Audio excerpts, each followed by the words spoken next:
கர்த்தராகிய இயேசு கிறிஸ்து நல்லவர். கர்த்தருடைய பரிசுத்த நாமத்துக்கு மகிமை உண்டாகட்டும்.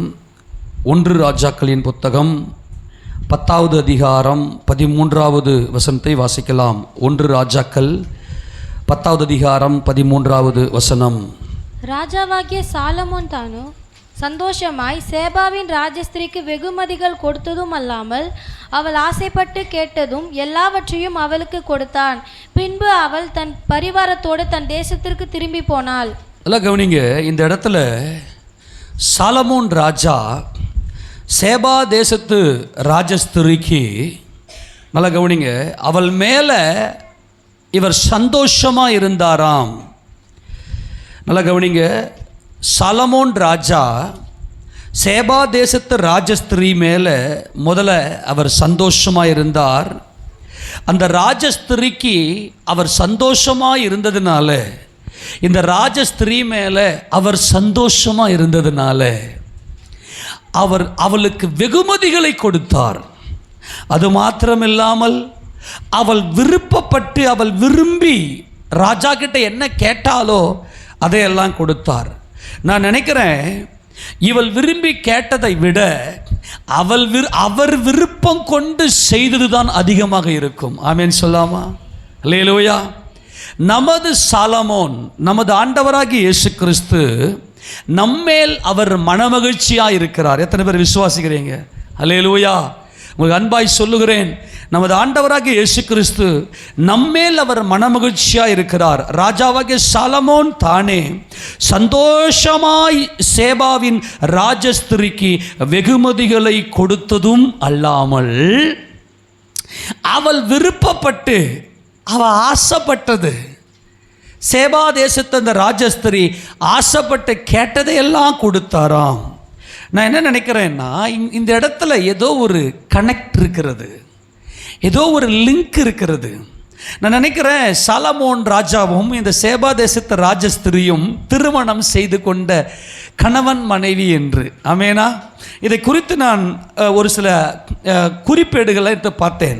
அதில் இன்டர்நேஷ்னல் பைபிள் என்சைக்ளோபீடியாவில் ஒரு குறிப்பு இருந்துச்சு. நல்லா கவனிங்க. அதை வச்சு நம்ம எதை வச்சு பார்க்கலான்னா, இதை கவனிங்க, இங்கே ஆசை, சந்தோஷம் அப்படின்லாம் இருக்குது. அப்படி பார்க்கும்போது என்ன நடக்குதுன்னா, ஏசாயா தீர்க்கதரிசியின் புத்தகத்தில் 62ஆம் அதிகாரம் திருப்பி கொள்ளுங்களேன். ஏசாயா தீர்க்கதரிசியின் புத்தகம் 62வது அதிகாரம்.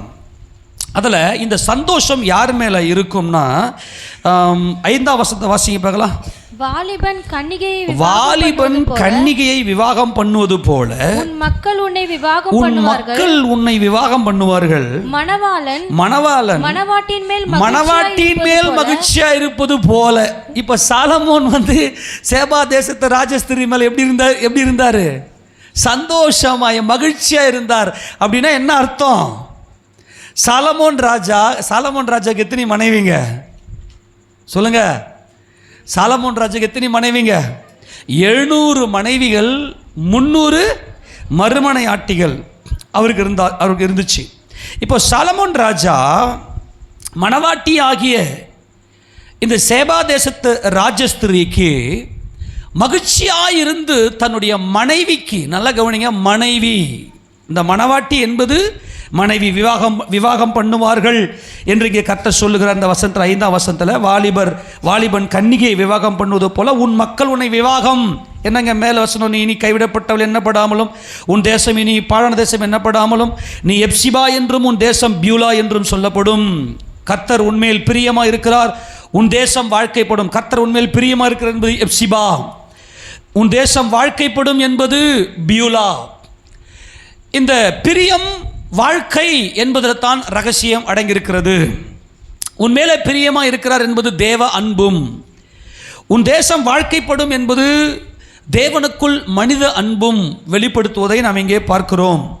அப்படியானால் மணவாட்டியின் மேலே மணவாளன் மகிழ்ச்சியாக இருப்பது போல உன் தேவன் உன்மேல் மகிழ்ச்சியாக இருப்பார். கரங்களை ஊத்துறேன்னு சொல்லாமா? உங்கள் எல்லார் மேலேயும் தேவன் மகிழ்ச்சியாக இருக்கிறார். அவருடைய இரக்கம், அவருடைய தயவு, அவருடைய கிருபை உங்கள் மேலே இருக்கிறது. ஒரு காரியத்தை நீங்கள் முதல்ல புரிந்து கொள்ளுங்க. நாம் அவரை அறியாத காலத்திலையும் கூட அந்த மெய்ப்பொருளாகிய அந்த சாலமோனை, அந்த சமாதானத்தின் தேவனை, சமாதான காரணரை நாம் அவரை அறியாதிருந்த அந்த நாட்களிலும் அவர் நம்மேல் மகிழ்ச்சியாக இருந்தார். அல்லேலூயா. எத்தனை பேர் விசுவாசிக்கிறீங்க? அவர் என்னை அறியாதிருந்த காலத்திலும் அவர் என்னை அறிந்தவராய் அவருடைய விருப்பத்தின்படியாய் என் வாழ்க்கையை அவர் அமைத்தார். அவர்தான் என் ரட்சகர் என்று சொல்லி நான் அவரிடத்தில் நான் கேட்கிற என் ஜபத்துக்கெல்லாம் அவர் பதில் கொடுத்து எனக்கு வெகுமதிகளை அவர் கொடுக்கிறார். எந்த நேரத்தில் நமக்கு இந்த ஆசைகள் எல்லாம் நிறைவேற்றுவார். ஆண்டவரே, நான் நிறைய ஆசை வச்சிருக்கிறேன், இந்த ஆசையெல்லாம் எனக்கு நிறைவேற்றுங்க அப்படின்னு சொல்லி எப்பொழுது இந்த ஆசைகள் நிறைவேற்றப்படும், நம்முடைய விருப்பங்கள் எப்போது நிறைவேற்றப்படும் என்றால், ஒரு மணவாளன் ஒரு மணவாட்டியின் மேலே மகிழ்ச்சியாக இருப்பது போல நான் என் கிறிஸ்துவுக்கு நான் ஒரு மனைவி என்கின்ற அந்த ஸ்தானத்தில் தான் இந்த சம்பவங்கள் நடக்கும். என் ஆசை என்னவென்று என் புருஷனுக்கு தெரியும், என் கர்த்தருக்கு தெரியும். என் இருதயத்தினுடைய ஆழத்தில் நான் என்ன செய்கிறேன் என்பது என் புருஷனுக்கு தெரியும். அப்பொழுது தான் நம்முடைய ஜபங்களுக்கெல்லாம் அவர் பதில் கொடுக்கிறார். நாம் கேட்டதையும் கொடுக்கிறார், கேட்காமலையும் அதிகமாய் கொடுக்கிறார். ஆமேன் சொல்லுவோமா? உண்மையிலேயே எனக்கு எது சந்தோஷம், எனக்கு எது நன்மை என்று எனக்கு தெரிகிறதை விட என் கர்த்தருக்கு தான் அதிகமாக தெரியும். ஆமேனா? உண்மையாய் சொல்லுகிறேன், கர்த்தர் நம்மில் மகிமைப்படுவாராக. ஏனென்றால் அவர் அவ்வளவு மன மகிழ்ச்சியாக இருக்கிறார். நான் போயிட்டு இந்த என்சைக்ளோபீடியாவில் பார்த்தேன். அதில் பார்க்கும்போது இந்த சேபா தேசத்து ராஜஸ்திரி என்றால் இவள் தென் தேசத்து ராஜஸ்திரி என்று கர்த்தர் சுவிசேஷ புத்தகத்தில் சொன்னார். அதை நம்ம கடந்த வாரம் நாம் பார்த்தோம். அதில் பார்த்து எத்தியோப்பியாவிலிருந்து இந்த சேபா தேசத்து ராஜஸ்திரி எங்கேருந்து வந்தாங்கன்னா எத்தியோப்பியாவிலிருந்து வந்தாங்க. இந்த அம்மா பேர் மக்கேதா, MEKEDA, மக்கேதா என்று குறிப்பு இருக்கிறது. அப்போ இவங்க என்ன செய்திருக்கிறாங்க அப்படின்னா, இவர் மேலே இப்போ இன்னொரு பொண்ணு, தனக்கு சொந்தமில்லாத ஒரு பெண் மேலே ஒருத்த மனமகிழ்ச்சி இருக்க முடியுமா? அல்லேலூயா. சரி, ஏன் சேபா தேசத்து ராஜஸ்திரி 700 மனைவிகள் அவருக்கு இருக்க, ஏன் இந்த சேபா தேசத்து ராஜஸ்திரியை பற்றி மாத்திரம் ஏன் அங்கே எழுதப்பட்டிருக்கிறது என்று பார்த்தால் ரொம்ப ஆச்சரியமாக இருக்கும்.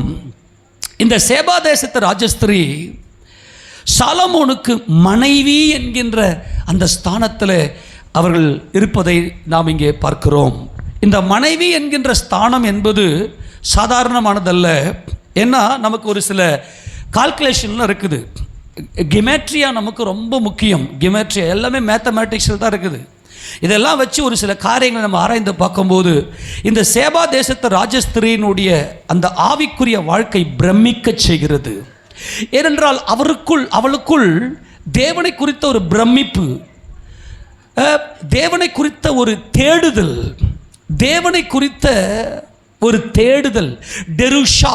இந்த டெருஷா என்பது அவரை தேடி விசாரிக்கிற யாக்கோபின் சந்ததி. அதுதான் நம்ம இந்த மாதிரியான வேர்டெல்லாம் வரும்போது ஞானஸ்நானம் எடுக்கும்போது இந்த பேர்லாம் வச்சிருது. இப்போ லாஸ்ட்டாக நமக்கு யாருக்கு சகோதரி இலக்காக்கு அந்த பேர் வச்சோம். ஆமாம், தேடுதல்.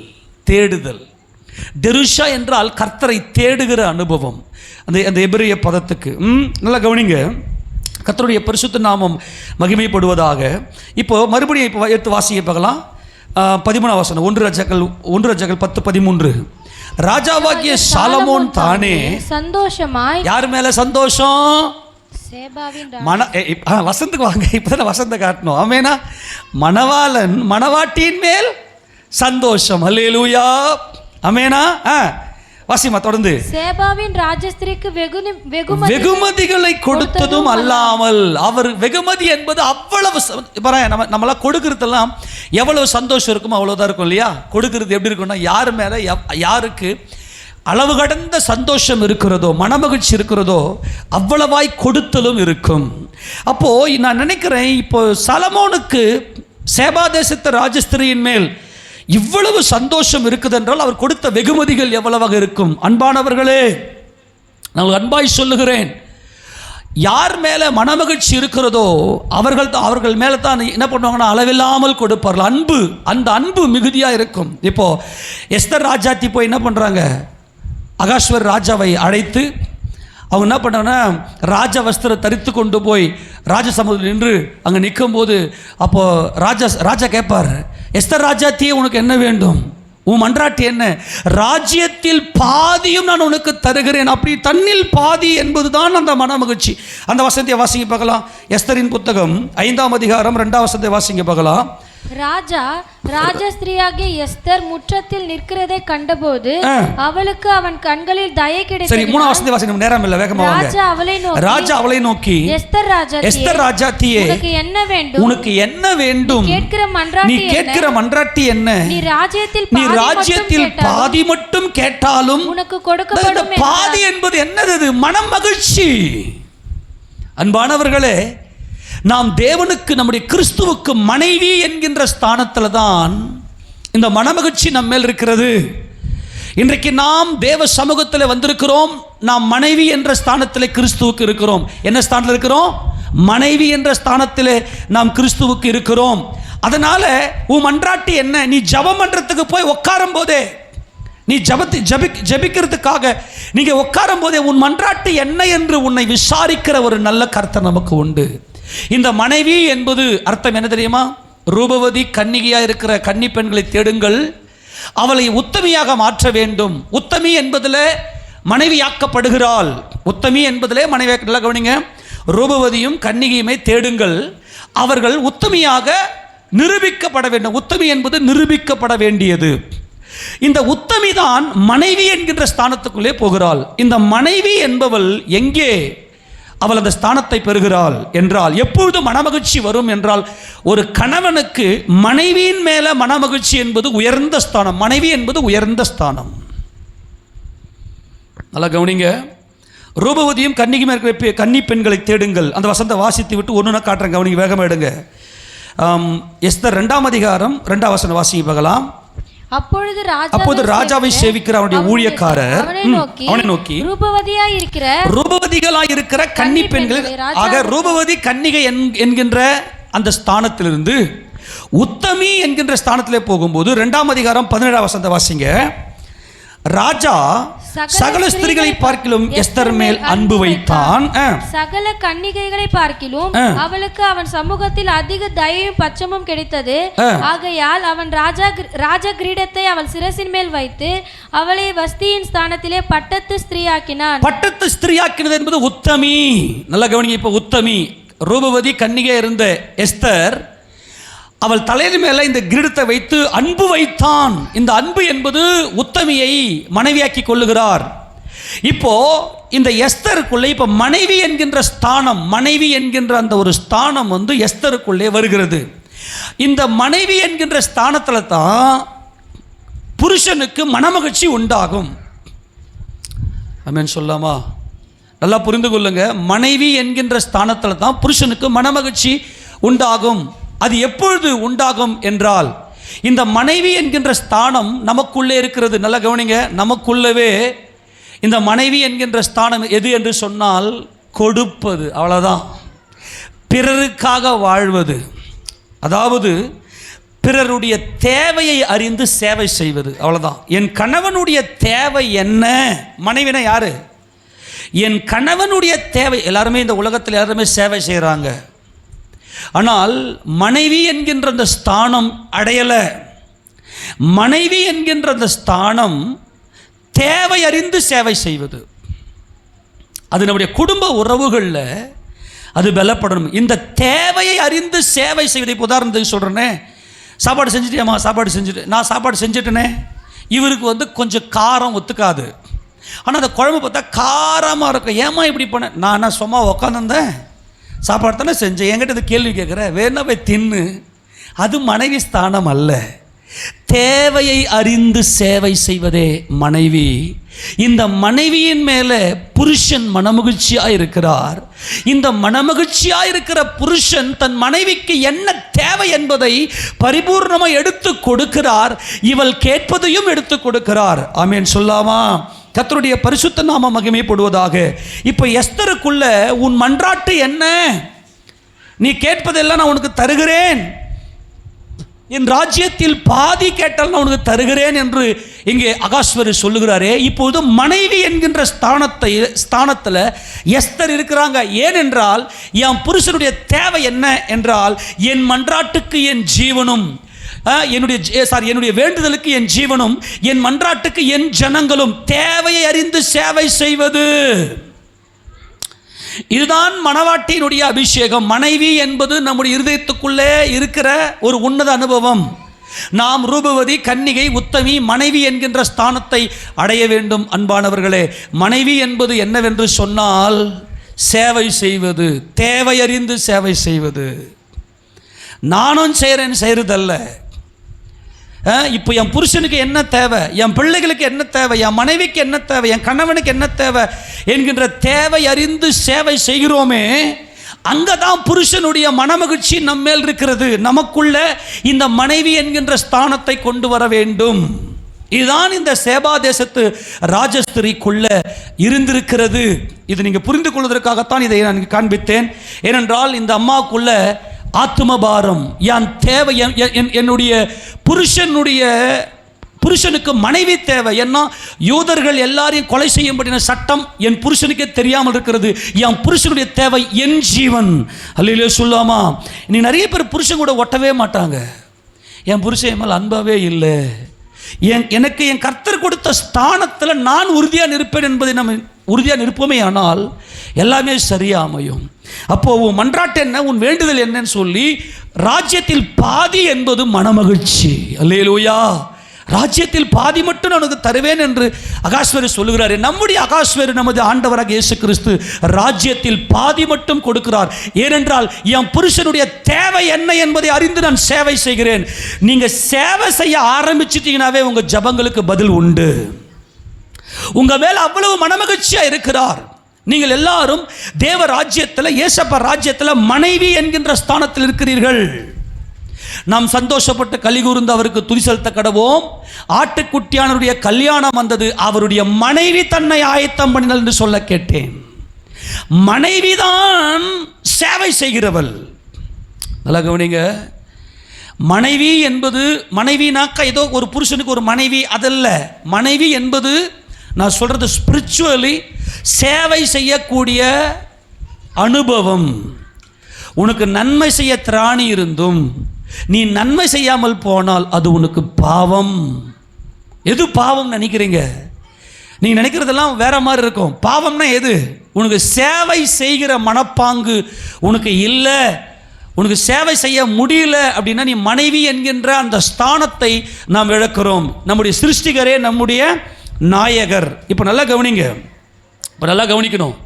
இது எங்கிருந்து வரும்? இந்த சேவை மனப்பான்மை, மனைவி என்கின்ற அந்த ஸ்தானம். இது ஆணுக்கும் பெண்ணுக்கும் எல்லாருக்கும் உள்ளே இருக்கக்கூடிய குணாதிசயம். நான் சொல்கிறது நல்லா கொஞ்சம் ஆவிக்குரிய புரிந்து கொள்ளுங்க. இது ஆணுக்கு பெண்ணுக்கும் எல்லாருக்கும் இருக்கக்கூடிய அந்த குணாதிசயம், சேவை செய்கிற குணாதிசயம். இந்த எஸ்தர் 3 நாள் அல்லும் பகலும் புசியாமலும் குடியாமலும் இருந்து அவர்கள் அங்கே உபவாசித்து தேவ சமூகத்தில் மன்றாடி அங்கே போகிறாங்க. ஆனால் இங்கே போயிட்டு அவங்க என்ன கேட்குறாங்கன்னு சொல்லி 7ஆம் அதிகாரம் திருப்பி கொள்ளுங்க பார்க்கலாம். 7ஆம் அதிகாரத்தில், எஸ்தரின் புத்தகம் 7ஆம் அதிகாரத்தில் 3ஆம் வசனத்தை வாசிங்க. அப்பொழுது ராஜாத்தியாக எஸ்தர் பிரதியுத்தரமாக, ராஜாவே, உம்முடைய கண்களில் எனக்கு கிருபை கிடைத்தது. ராஜாவுக்கு சித்தமாயிருந்தால் என் வேண்டுதலுக்கு என் ஜனமும், என் மன்றாட்டுக்கு என் ஜனங்களும் எனக்கு கட்டளிடப்படுவதாக. இவங்க என்ன கேட்குறாங்க? என் ஜனங்கள், என் ஜீவன், நான் உமக்கு சொந்தம், என்னை அழிக்கும்படியாய் யூதர்கள் எல்லாரையும் கொன்று குவிக்கும்படியாய் இந்த துஷ்ட ஆமான் போட்ட அந்த சதித்திட்டங்கள் பயங்கரமாக இருக்கிறது. நான் சாக போகிறேன், என் ராஜாவுக்கு நஷ்டம் என்பதை உணர்ந்து, இந்த மனைவி என்பது சேவை மனப்பான்மை. நீ எந்த இடத்துல இருந்தாலும் யாருக்காக ஒருத்தருக்கு நீ யூஸ்ஃபுல்லாக இருந்துக்கின்னு இருப்ப. யாருக்காக ஒருத்தருக்கு நீ யூஸ்ஃபுல்லாக இருக்கணும். அவங்க தேவை என்ன என்பதை அவங்களுடைய உணர்வுகளை புரிந்து கொள்ள வேண்டும். இன்னைக்கு உணர்வையே புரிஞ்சுக்கிறதுக்கு என் உணர்வை யாராவது புரிஞ்சிக்க மாட்டாங்களா அப்படின்னு உட்கார்றது மாம்சம். நம்முடைய உணர்வுகள் எல்லாம் கிறிஸ்துவுக்குள்ளாக திடப்படுத்தி கொண்டு இன்னொருத்தருடைய உணர்வுகளை புரிந்து அவருடைய தேவைகளுக்கு ஏற்ற சேவை செய்வது மனைவி.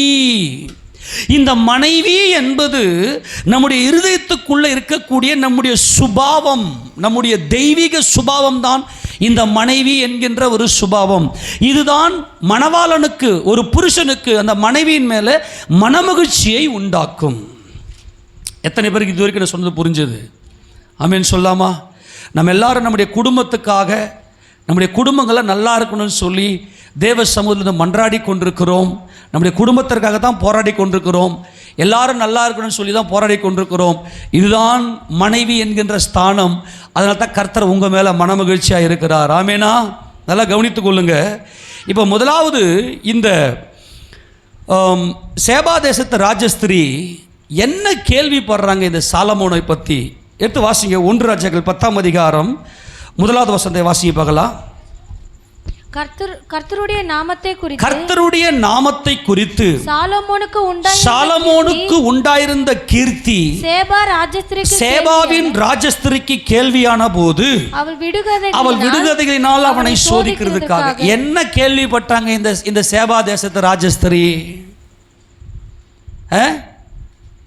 சாலமோனுக்கு கர்த்தருடைய நாமத்தை குறித்த அந்த ஒரு அறிவு, அந்த ஒரு ஞானம் நல்லா கவனிக்கணும். அதுதான் முக்கியம். இவங்க தேசத்தில் இருக்கும்போது கேள்விப்படுறாங்க கர்த்தருடைய நாமம், அதான் முக்கியம்.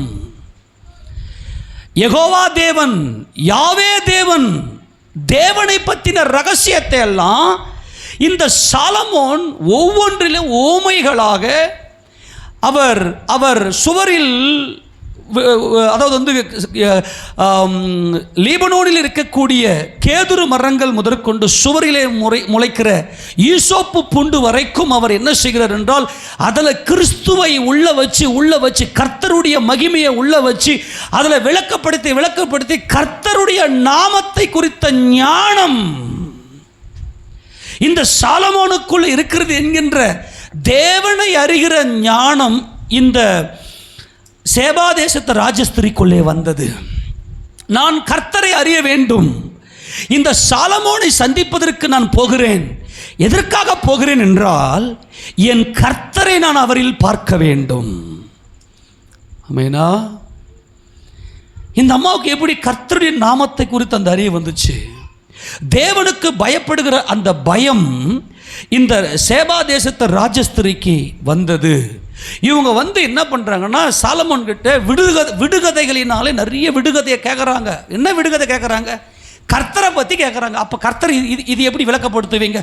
தண்ணினா என்ன? அதில் கர்த்தர் எப்படி வர்றாரு? பனினா என்ன? பனியில் கர்த்தர் என்ன பண்ணுறாரு? கல்மழைனா என்ன? நெருப்புனா என்ன? மாடுல எப்படி கர்த்தர் வெளிப்படுறாரு? அதுதான் அந்த விடுகதை. எல்லாரும் ஆமென் சொல்லாமா? எத்தனை பேருக்கு ஆச்சரியமாக இருக்கிறது? ஹல்லேலூயா! கர்த்தருடைய நாமத்தை குறித்த ஞானம் இந்த சாலமோனுக்கு இருக்கிறது. அதரிசனமாயிருக்கிற பிதாவாகிய தேவனை குறித்த ரகசியம் என் கர்த்தருக்குள்ள இருக்கிறது. இவதான் மனைவி. நல்லா புரிந்து கொள்ள வேண்டும். இந்த ஞானம் என்பது கர்த்தருக்கு பயப்படுகிற பயமும், புத்தி என்பது கர்த்தருடைய சித்தம் செய்வதும், ஞானம் என்பது கர்த்தரை விசுவாசிக்கிற அந்த விசுவாசம், பலி இல்லையா? தன்னுடைய மாம்சத்துக்கு பலியாகத்தான் ஞானம். புத்தி என்பது தன் சகோதரனுக்காக பலியாவது, தேவ சித்தம் செய்வது தான் புத்தி. அதுதான் மனைவி. இப்போ மனைவி என்பது என்ன? நமக்கு எல்லாருக்குள்ளேயும், ஆண் பெண் எல்லாருக்குள்ளேயும் ஞானம் புத்தி இருக்கிறது. ஆமேனா? ஞானம் இருக்கு. எல்லாருக்கும் ஞானம் இருக்குதா? ஞானம் என்பது ஒரு காரியத்தை சிந்திப்பது, புத்தி என்பது செயல்படுத்துவது. அதே போல தேவனை குறித்த ஞானமும் தேவ சித்தம் செய்வதும் தான் தேவன் நம்மை குறித்த நோக்கமாக இருக்கிறது. இந்த சேபாவின் ராஜஸ்திரி தேவனுக்கு பயப்படுற பயம் இருக்கிறது. அப்படின்னா அந்த அம்மாக்குள்ள என்ன இருக்கு? ஞானம் இருக்கிறது. இந்த ஞானம் தேவ சித்தத்தை அறிவதும், புத்தி என்பது தேவ சித்தம் செய்வதும். தேவ சித்தம் செய்வது என்றால் தன் சகோதரனுக்காக தன் ஜீவனை பலியாக்கி தேவ அன்பை வெளிப்படுத்துவது, கொடுப்பது, சேவை செய்வது. இந்த சேவை செய்கிற மனப்பான்மை இருக்கிற நம்ம எல்லாருக்கும் புருஷன் நம்முடைய சாலமோன். கரங்களை ஊற்றி சொல்லாமா? உங்க மேல அவர் மனமகிழ்ச்சியா இருக்கிறார். நீங்க சபைக்கு வந்திருக்கிறீங்க. இப்போ ஞானம் என்பது என்னன்னா பலியை காண்பிக்கிறது. ஆமேனா? தேவனை அறிகிற, தேவன் இருக்கிறாருப்பா, தேவன் தான் சர்வ வல்லவர்ப்பா அப்படின்னு சொல்லி நாம் தேவனை நோக்கி பார்க்கும்போது நாம் பலியாகிறோம். இந்த சேபா தேசத்து ராஜஸ்திரியும் பலியானால் எப்படி? அவங்க ஊரில் வேலை இல்லையா? இந்த அம்மா ஒரு ராஜாத்தி, இந்த அம்மா ஒரு ராணி, அங்கே வேலை இல்லையா? அப்போ தன்னுடைய ஸ்தானத்துக்கு பலியானார்கள். அப்படியானால் அவர்களுக்குள்ள ஞானம் வந்து விட்டது. ஆமேனா? வேலை வெட்டிலாம் விட்டுட்டு ஒட்டகங்களில் பரிவாரங்களோட அந்த அம்மா வெகுமதிகள் எடுத்துக்கொண்டு அவங்க என்ன செய்கிறாங்கன்னா சாலமோனை பார்க்க வராங்க. அப்போ இந்த அம்மாவுக்குள்ளே என்ன வந்துருச்சுன்னா ஞானம். ஞானம் என்றால் பலி, விசுவாசம் வந்துருச்சு. ஆமேனா? இதுக்கெல்லாம் வசனம் காட்டி போக ரொம்ப நேரம் இல்லை.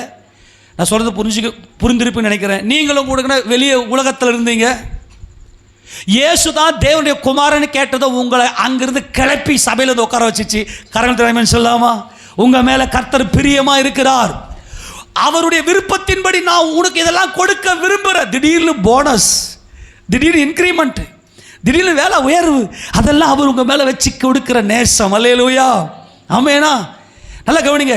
அந்த அம்மா தன்னுடைய சுயத்துக்கு செத்தார்கள். செத்து தன்னுடைய வேலைகள், தன்னுடைய ஆசாபாசங்கள், தன்னுடைய அந்த தேசம் எல்லாத்தையும் விட்டுட்டு கிளம்பி வர்றாங்க. அப்படின்னா என்ன அர்த்தம்னா இவர்களுக்குள்ள ஞானம் வந்து விட்டது. கர்த்தருக்கு பயப்படுதலே ஞானத்தின் ஆரம்பம். தன்னுடைய மாம்சிக அந்த காரியத்தை சிலுவையில் ஆணி அடித்து கொன்று இப்பொழுது அவர்கள் இந்த மகிமையை பார்ப்பதற்காக அவர் வந்து விட்டார்கள். சாலமோன் இடத்துல வந்து எல்லா விதமான விடுகதைகளையும் கேட்கிறாங்க. நல்லா கவனிங்க. புருஷங்கிட்ட கேள்வி கேட்கணும். ஆமேனா? ஏசு ராஜா கிட்ட போய் நீங்கள் நிறைய கேட்கணும். அப்பா எனக்கு சொல்லிக் கொடுங்க ஆண்டவரே, எனக்கு தெரியல ஆண்டவரே, தேவனை பற்றின ரகசியங்கள் எப்படிப்பா நான் கற்றுக்கொள்வது, இந்த ரகசியம் என்ன, இந்த வேத சத்தியம் என்ன, எல்லாத்தையும் அவர்கிட்ட கேட்டால் அவர் பொறுமையாக சொல்லிக் கொடுக்க அவர் நீதியும் உண்மையும் உள்ளவராக இருக்கிறார். அல்லேலூயா சொல்லாமா? ஆமேன் சொல்லாமா? நல்லா கவனிங்க. இப்போ நான் வாசிக்கிற மாதிரி 2ஆம் வசனத்தில் மிகுந்த பரிவாரத்தோடும் கந்தவர்க்கங்களையும் மிகுதியான பொன்னையும் இரத்தினங்களையும் சுமக்கிற ஒட்டகங்களோடும் எருசலேமுக்கு வந்தால் அவள் சாலமோனிடத்தில் வந்தபோது தன் மனதில் இருந்த எல்லாவற்றையும் குறித்து அவனிடத்தில் சம்பாஷித்தாள். அப்போது சாலமோன் அவள் கேட்டவையெல்லாம் விடுவித்தான். அவளுக்கு விடுவிக்க கூடாதபடிக்கு ஒன்றாகிலும் ராஜாவுக்கு மறைபொருளாக இருக்கவில்லை. சேபாவின் ராஜஸ்திரி சாலமோனுடைய சகல ஞானத்தையும், அவன் கட்டின அரண்மனையும், அவன் பந்தியின் போஜன பதார்த்தங்களையும், அவன் ஊழிய வீடுகளையும், அவன் உத்தியோகஸ்தரின் வரிசையையும், அவர்கள் வஸ்திரங்களையும், அவனுடைய பானபாத்திரக்காரரையும், அவன் கர்த்தருடைய ஆலயத்துக்குள் பிரவேசிக்கும் நடமண்டபத்தையும் கண்டபோது அவள் ஆச்சரியத்தால் பிரம்மை கொண்டு. ஆமென் சொல்லுங்க பார்க்கலாம். இப்படிப்பட்ட ஒரு காரியம் எங்கும் நான் காணவில்லை என்று சொல்லி அவள் ஆச்சரியத்தால் பிரம்மை கொள்ளுகிறாள் என்று சொன்னால் அவளுடைய இருதயத்துக்குள்ள தியானிக்கிறவளாய், தேவனை குறித்த அறிவு உடையவளாய், அந்த சிந்தை உடையவளாய், எல்லாவற்றையும் ஆராய்ந்து பார்க்கக்கூடியவளாய். இதுதான் மனைவியினுடைய ஒரு அபிஷேகம். தன் புருஷனுடைய, தன்னுடைய கிறிஸ்துவனுடைய அந்த மகிமையை பார்க்கக்கூடிய அனுபவம் நமக்குள்ளே இருக்க வேண்டும். ராஜாவை நோக்கி உம்முடைய வர்த்தமானங்களையும் உம்முடைய ஞானத்தையும் குறித்து நான் என் தேசத்தில் கேட்ட செய்தி மெய்யாயிற்று. நான் வந்து அதை என் கண்களால் காண மட்டும் அந்த வார்த்தைகளை நான் நம்பவில்லை. இவைகளில் பாதியாகிலும் எனக்கு அறிவிக்கப்படவில்லை என்று காண்கிறேன். நான் கேள்விப்பட்ட பிரஸ்தாபத்தை பார்க்கலும் உம்முடைய ஞானமும் செல்வமும் அதிகமாக இருக்கிறது. என் கற்பனையை விட நீங்கள் கற்பனைக்கு எட்டாதவராக இருக்கிறீர். ஆமேனா? உம்முடைய ஜனங்கள் பாக்கியவான்கள், எப்போது உமக்கு முன்பாக நின்று உம்முடைய ஞானத்தை கேட்கிற உம்முடைய ஊழியக்காரரும் பாக்கியவான்கள். உம்மை இஸ்ரவேலின் சிங்காசனத்தின் மேல் வைக்க உம்மேல் பிரியங்கொண்ட உம்முடைய தேவனாகிய கர்த்தர் ஸ்தோத்தரிக்கப்படுவாராக. கர்த்தர் இஸ்ரவேலை என்றென்றைக்கும் சிநேகிக்கிறபடியினால் நியாயமும் நீதியும் செய்கிறதற்கு உம்மை ராஜாவாக ஏற்படுத்தினார் என்றால், அவள் ராஜாவுக்கு 120 தாலந்து பொன்னையும் மிகுதியான கந்தவர்க்கங்களையும் இரத்தினங்களையும் கொடுத்தால், சேபாவின் ராஜஸ்திரி ராஜாவாகிய சாலமோனுக்கு கொடுத்த அவ்வளவு கந்தவர்க்கங்கள் பிற்பாடு ஒரு காலம் வரவில்லை. இந்த கந்தவர்க்கம் என்பது கிறிஸ்து இயேசுவை அடக்கம் பண்ணப்படுவதற்கு பயன்படுத்தப்பட்டது. தேவரீர், நீர் தேவனுடைய குமாரன், சாலமோனே நீர் தேவனுடைய குமாரன். இரத்தின கல் என்பது உயிர்த்தெழுந்த இயேசு கிறிஸ்து, விலையேற பெற்ற இயேசு கிறிஸ்து. அவர்தான் சீயோனின் மூளைக்கல். இங்கே பொன் 120 தாலந்து பொன் என்பது தேவனுடைய குமாரன், அவர்தான் தேவனுடைய ஞானம் என்பதை இந்த சாலமோன், இந்த சேபா தேசத்து ராஜஸ்திரி அறிந்திருந்தார்கள். சாலமோனுக்கு எத்தனை தாலந்து கொடுத்தாங்கன்னு வசனம் சொல்லப்பட்டிருக்குது. 10ஆம் வசனம் எல்லாம் சேர்ந்து வாசிங்க. அவள் ராஜாவுக்கு 120 தாலந்து பொன்னை கொடுத்தாங்களாம். எத்தனை தாலந்து கொடுத்தாங்களாம்? இந்த 120 தாலந்து பொன் அப்படின்னு இங்கே சொல்லப்பட்டிருக்கிறது. பொன் எதை குறிக்குதுன்னு சொல்லி ஏற்கனவே பார்த்தோம், டீச்சிங்கில் பார்த்தோம். அதை கொஞ்சம் நீங்கள் கம்பேர் பண்ணிக்கங்க. பொன் அப்படின்னா எது? ஞானம். ஞானம் என்பது என்னதுங்க? இங்கே பொன்னை குறிக்குது என்றால் தேவனுக்கு பயப்படுகிற பயம், தேவன் மேலே வைக்கிற விசுவாசம்.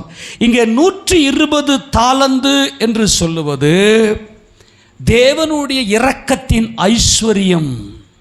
தேவன் நம்மேல் இரக்கம் வைத்து தம்முடைய குமாரன் தமது மகிமையின் சாயலாகவும் தமது தன்மையின் சொரூபமாக இருக்கக்கூடிய தம்முடைய குமாரனாகிய சாலமோனாகிய இயேசு கிறிஸ்துவை இந்த பூமிக்கு அனுப்பினார். அவருடைய இரக்கத்தை கண்ணோக்கி பார்ப்பது தான் இந்த 120 தாலந்து பொன். தேவன் மேல் வைக்கிற அந்த பரிபூரண விசுவாசம்தான் இந்த 120 தாலந்து பொன். தேவனே ராஜாதி ராஜாவாய் சிங்காசனத்தில் வீற்றிருக்கிறார் என்பதை அறிந்து கொள்ளுகிற அந்த அறிவு தான் 120 தாலந்து பொன். இந்த 120 என்பது நல்ல கவனிக்க, தேவனை அறிகிற அந்த அறிவு என்பது என்ன? இன்னொரு வசந்தியை வாசிங்க பார்க்கலாம். நீதிமொழிகள் 16:16 வாசிங்களேன். இதை நீங்கள் மறக்கவே கூடாது. நீதிமொழிகள் 16:16. நீங்கள் 16 பெற்று பெருவாழ்வு வாழ்வீர்களாக. வாசி. சம்பாதிப்பதிலும் நல்ல கவனிக்க, என்ன சம்பாதிப்பதிலும்? பொன்னை சம்பாதிப்பதிலும் ஞானத்தை சம்பாதிப்பது எவ்வளவு உத்தமம். உத்தமி. யார் உத்தமி? ஞானம். 120 தாலந்து என்பது தேவனுடைய இரக்கத்தை கிறிஸ்துவிலே காண்பது. தேவனுடைய இரக்கத்தை, கிறிஸ்துவினுடைய அந்த ஒரு அன்பு, அவருடைய இரக்கம், அவருடைய கிருபை தான் 120 தாலந்து பொன். பொன் என்பது ஞானம். பொன்னை சம்பாதிப்பதிலும் ஞானத்தை சம்பாதிப்பது எவ்வளவு உத்தமம். வெள்ளியை சம்பாதிப்பதும் புத்தியை சம்பாதிப்பது எவ்வளவு மேன்மை. புத்தி. நல்ல கவனி. ஞானம் என்றால் தேவனுக்கு பயப்படுற பயம், தேவனை விசுவாசிக்கிற விசுவாசம். புத்தி என்றால் தேவனுக்கு பிரியமானதை செய்வது, தேவ சித்தம் செய்வது. தேவ சித்தம் செய்வது தான் மனைவி. இங்கே சாலமோனின் மனைவி என்கின்ற ஸ்தானத்தை சேபா தேசத்து ராஜஸ்திரி, ரூபவதி, கன்னிகை, உத்தமி, மனைவி என்கின்ற ஸ்தானம். இந்த மனைவி என்கின்ற ஸ்தானம் என்பது எல்லாருக்கும் எடுத்து கொடுப்பதில் தான் பிறருடைய தேவையை அறிந்து சேவை செய்கிற குணம்தான் கிறிஸ்துவினுடைய மனைவி, சாலமோனின் மனைவி. நீங்களும் உங்கள் குடும்பத்தாருடைய தேவைகள் என்ன என்பதை அறிந்து அவர்களை எப்படியாகிலும் முன்னேற்றணும், அவர்களுடைய நெருக்கங்களை நான் மாற்றணும். சபையில் இருக்கக்கூடிய சகோதரர்கள், வெளியே இருக்கிற சகோதரர், ஏன்னா பொதுவாகவே கிறிஸ்தவங்கன்னு பார்த்தா அவங்க ரொம்ப இறக்க குணம்பா, அவங்க ரொம்ப ஹெல்ப் பண்ணுவாங்கப்பா, அவங்க ரொம்ப சாஃப்டாக இருப்பாங்கப்பா. இதெல்லாம் நம்ம இந்த உலகத்தில் நம்ம சுடர்களாய் ஒரு பேரொலியாய் ஒலிக்கிற ஒரு பேர் ஒளி. இதெல்லாம் ஒரு ஆமென் சொல்லாமா? அப்போ நீங்கள் எல்லாரும் கிறிஸ்துவுக்கு மனைவியாக இருக்கிறீர்கள். இதே நீதிமொழிகள் இன்னொரு வசந்தை வாசிங்க பார்க்கலாம். நீதிமொழிகள் 3ஆம் அதிகாரத்தில், நீதிமொழிகள் 3வது அதிகாரம் 3ஆம் அதிகாரத்தில் 13ஆம் வசனத்தை வாசிங்க. ஞானத்தை கண்டடைகிற மனுஷனும் புத்தியை சம்பாதிக்கிற மனுஷனும் பாக்கியவன். ஞானம் என்பது கிறிஸ்துவனுடைய புருஷன். புத்தி என்பது என் புருஷனுடைய சித்தத்தை கொடுப்பது, சேவை செய்கிற மனப்பான்மை. அவ்வளோதாங்க, சேவை செய்கிற மனப்பான்மை. உங்கள் மனம் கொடுக்கிற அந்த மனதுக்குள்ளே வந்து சேவை, மற்றவங்களுக்கு உங்களையே கொடுக்கிறது, அவங்களுடைய தேவை என்ன என்று அறிந்து சேவை செய்கிற மனப்பான்மை. அப்போ தான் புருஷனுக்கு உன் மேலே சந்தோஷமாக இருக்கும். கிறிஸ்து நம்ம மேலே சந்தோஷமாக இருக்கிறார். ஆமேனா? சொல்றாரு பாருங்க, அதன் வர்த்தகம் வெள்ளி வர்த்தகத்திலும் அதன் ஆதாயம் பசும் பொன்னிலும் உத்தமமானது, முத்துக்களை பார்க்கலும் அது விலையேற பெற்றது, நீ இச்சிக்கத்தக்கது ஒன்றும் அதற்கு நிகரல்ல. ஆக பொன் என்பது ஞானமும், புத்தி என்பது என்னது? பிறருக்கு செய்கிற அந்த உதவி, அந்த சேவை. ஆமெனா? வெள்ளி என்பது அந்த சேவை. நல்லா கவனிங்க. பொதுவாகவே ஞானம் என்பது 12, புத்தி என்பது 24 அப்படின்னு நம்ம பார்த்தோம். ஞாபகம் இருக்கா? எத்தனை ஞாபகம் இருக்கு? நல்லா கவனிங்க, கொஞ்சம் டீப்பாக போகிறேன், கொஞ்சம் மறுபடியும் கொஞ்சம் உள்ள வாங்க. ஒரு மாபெரும் ரகசியத்தை தேவன் இன்றைக்கு நமக்கு உதவி செய்வாராக. ஞானம் என்பது 12, புத்தி என்பது 24. ஞானம் என்பது தேவனுடைய வார்த்தை 12. அது பழைய ஏற்பாட்டு கால கோத்திர பிதாக்கள் அவங்க தான் வார்த்தையை வாங்கினாங்க, அது ஞானம். புத்தி என்பது அந்த வார்த்தையின்படியே வாழக்கூடிய ஒரே ஒரு சமாதான கர்த்தர் யார் என்றால் அது நமது ஆண்டவராகிய இயேசு கிறிஸ்து மட்டுமே. ஆமேனா? அதுதான் 24. புதிய ஏற்பாட்டு காலத்தில் 24 தான் எடுக்கணுமே தவிர 12 பேஸ் பண்ணி வருத்த யாருமே எடுக்கக்கூடாது. நல்லா கவனிங்க, கொஞ்சம் மொபைல் ஃபோன் வச்சு கால்குலேட்டர் வச்சுங்க. கடகடன்னு உங்களுக்கு ஒரு சில காரியத்தை சொல்லி நான் முடிக்க போகிறேன். நம்ம மேலே ஒரு பிரியமாக இருக்கிறார், மனமகிழ்ச்சியாக இருக்கிறார். நம்ம மேலே மனமகிழ்ச்சியாக இருந்து அவருக்கு பிரியமானது எல்லாம் நமக்கு சேராரு. நாம் ஆசைப்பட்டு கேட்கறதையும் அவருக்கு நமக்கு தராரு. ஆமேனா? இதுதான் கிறிஸ்துவுக்கும் நமக்கும் இருக்கக்கூடிய ஒரு அன்பின் உடன்படிக்கை. இந்த அன்பின் உடன்படிக்கையில் இப்போ இன்னொரு வசனத்தை வாசிக்க பார்க்கலாம். நீதிமொழிகள் 11வது அதிகாரம், நீதிமொழிகள் 11வது அதிகாரத்தில் 23ஆம் வசனத்தை வாசிக்க பார்க்கலாம். 23 தொடர்ந்து வாசிக்கணும். நீதிமான்களுடைய ஆசை நன்மையே. நீங்கள் நம்மள யாருங்க? நீதிமான்கள். நம்மள யாரு? நீதிமான்கள். இந்த நீதிமான்களுடைய ஆசை நன்மையே. நீங்க ஆசைப்படுறதெல்லாம் கர்த்தர் செய்வார். ஆமேனா? உங்களுக்கு செய்வதற்காகத்தான் உங்களை சபையில் அவர் அழைத்திருக்கிறார். துன்மார்க்குடைய நம்பிக்கையோ கோபாக்கினியை முடியும். வாரி இறைத்தும். இந்த வாரி இறைத்து என்பது அதுதான் மனைவி, அதுதான் தேவையை அறிந்து சேவை செய்வது. இதுதான் மனைவி என்கின்ற ஸ்தானம் நமக்குள்ள இருந்தவங்க. எல்லாருக்கும் ஞானம் இருக்கு. ஆண் பெண் யாராக இருந்தாலும் ஞானம் இருக்குது. இந்த ஞானம் என்பது பொன். புத்தி என்பது அந்த ஞானத்தை செயல்படுத்துவது புத்தி, அது வெள்ளி. வெள்ளி என்பது 24, பொன் என்பது 12. தேவனுக்கு எது தேவைன்னா ஞானத்தை வச்சுக்கணும். என்ன பண்ணுவ நீ? வெறும் ஞானம், நான் கர்த்தரை அறிஞ்சிருக்கிறேன், நான் தேவன் அறிஞ்சிருக்கிறேன், நான் தேவனுடைய பிள்ளைன்னு சொல்றதுல என்ன பிரயோஜனம்? மற்றவர்களுக்கு நீ சேவை செய்வியே. ஒவ்வொருக்குள்ளையும் இந்த மனைவி என்பவள் வெளிப்பட வேண்டும். ஞானம் என்பது கணவன் ஆண், புத்தி என்பது மனைவி பெண். எத்தனை பேர் சொல்றது புரியுது? உங்களுக்குள்ளேயும் ஞானம் இருக்கு, நீங்க தான் எல்லாத்தையும் செய்றீங்க. புத்தி உங்களுக்குள்ள மனைவி என்கின்ற ஸ்தானத்தை கொண்டு வர வேண்டும். தேவனுக்கு பயப்படுற பயம்தான் ஞானம். அந்த தேவ சித்தத்தை செய்வதே மனைவி. இந்த மனைவி என்பவள் என்ன செய்வாளாம்? வாரி இறைத்து விருத்தி அடைவாளாம். அல்லேலூயா! எல்லாருக்கும் சேவை செய்து எல்லாருக்கும் வாரி இறைத்து விருத்தி அடையக்கூடியவள். இதுதான் சேபா தேசத்து ராஜஸ்திரி. இதுதான் எஸ்தருக்குள்ளே நாம் பார்க்கிறோம். தொடர்ந்து வாசிங்களேன். அதிகமாய் பிசினித்தனம் பண்ணியும் வறுமை அடைய.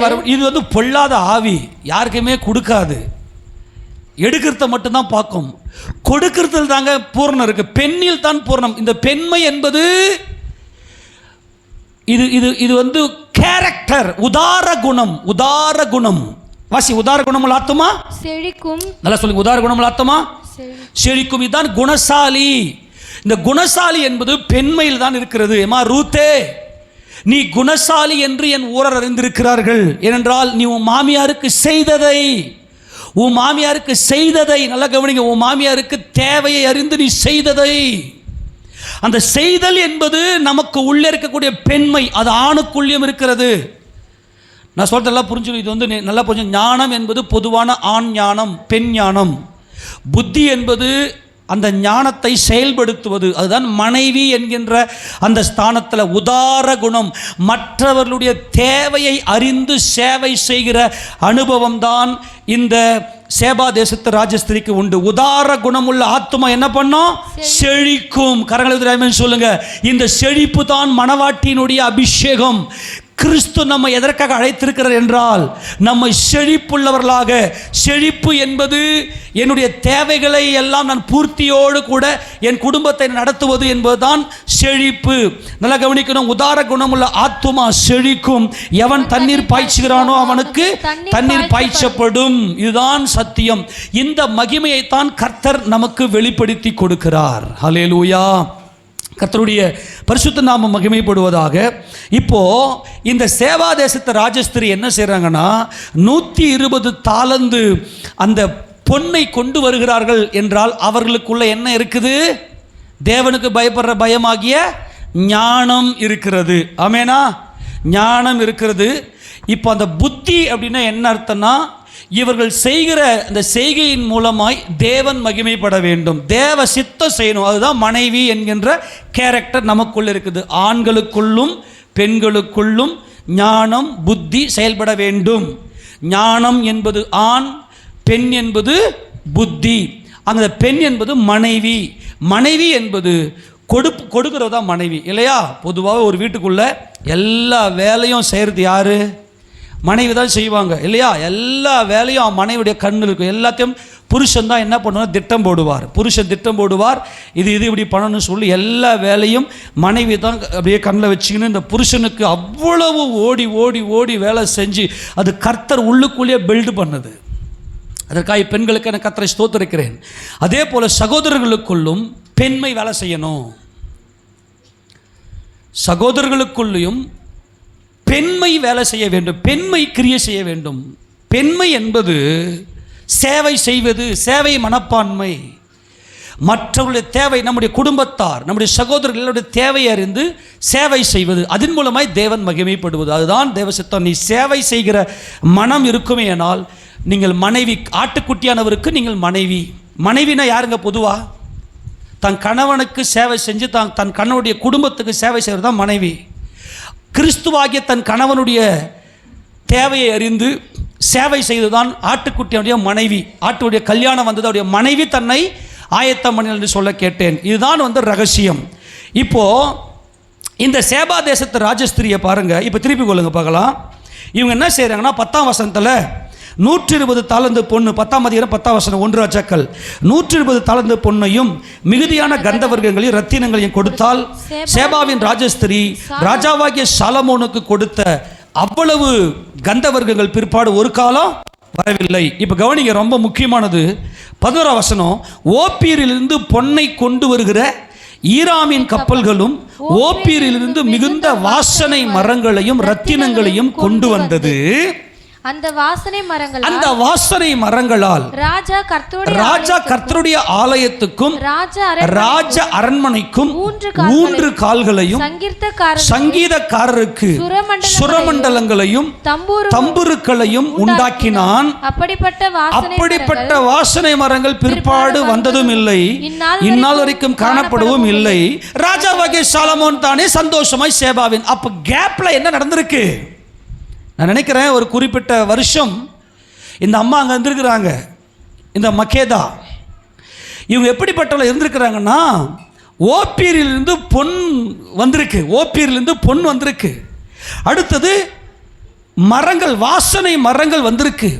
ரத்தின கற்கள் வந்திருக்கிறது. நல்லா கவனிக்கணும். இது எல்லாம் என்ன பண்ணிருக்காங்கன்னா, இவங்க சுரமண்டலமும் தம்பூரும் கைத்தாளம் இது எல்லாமே இருந்துச்சுனவே மணவாட்டி உத்தமின்னு அர்த்தம். ஆமேனா? பார்த்துட்டோம், ஞாபகம் இருக்குதா? கைத்தாளம், தம்புரு, சுரமண்டலம். கைத்தாளம் என்பது ரூபவதி, தம்புரு என்பது கன்னிகை, சுரமண்டலம் என்பது உத்தமி.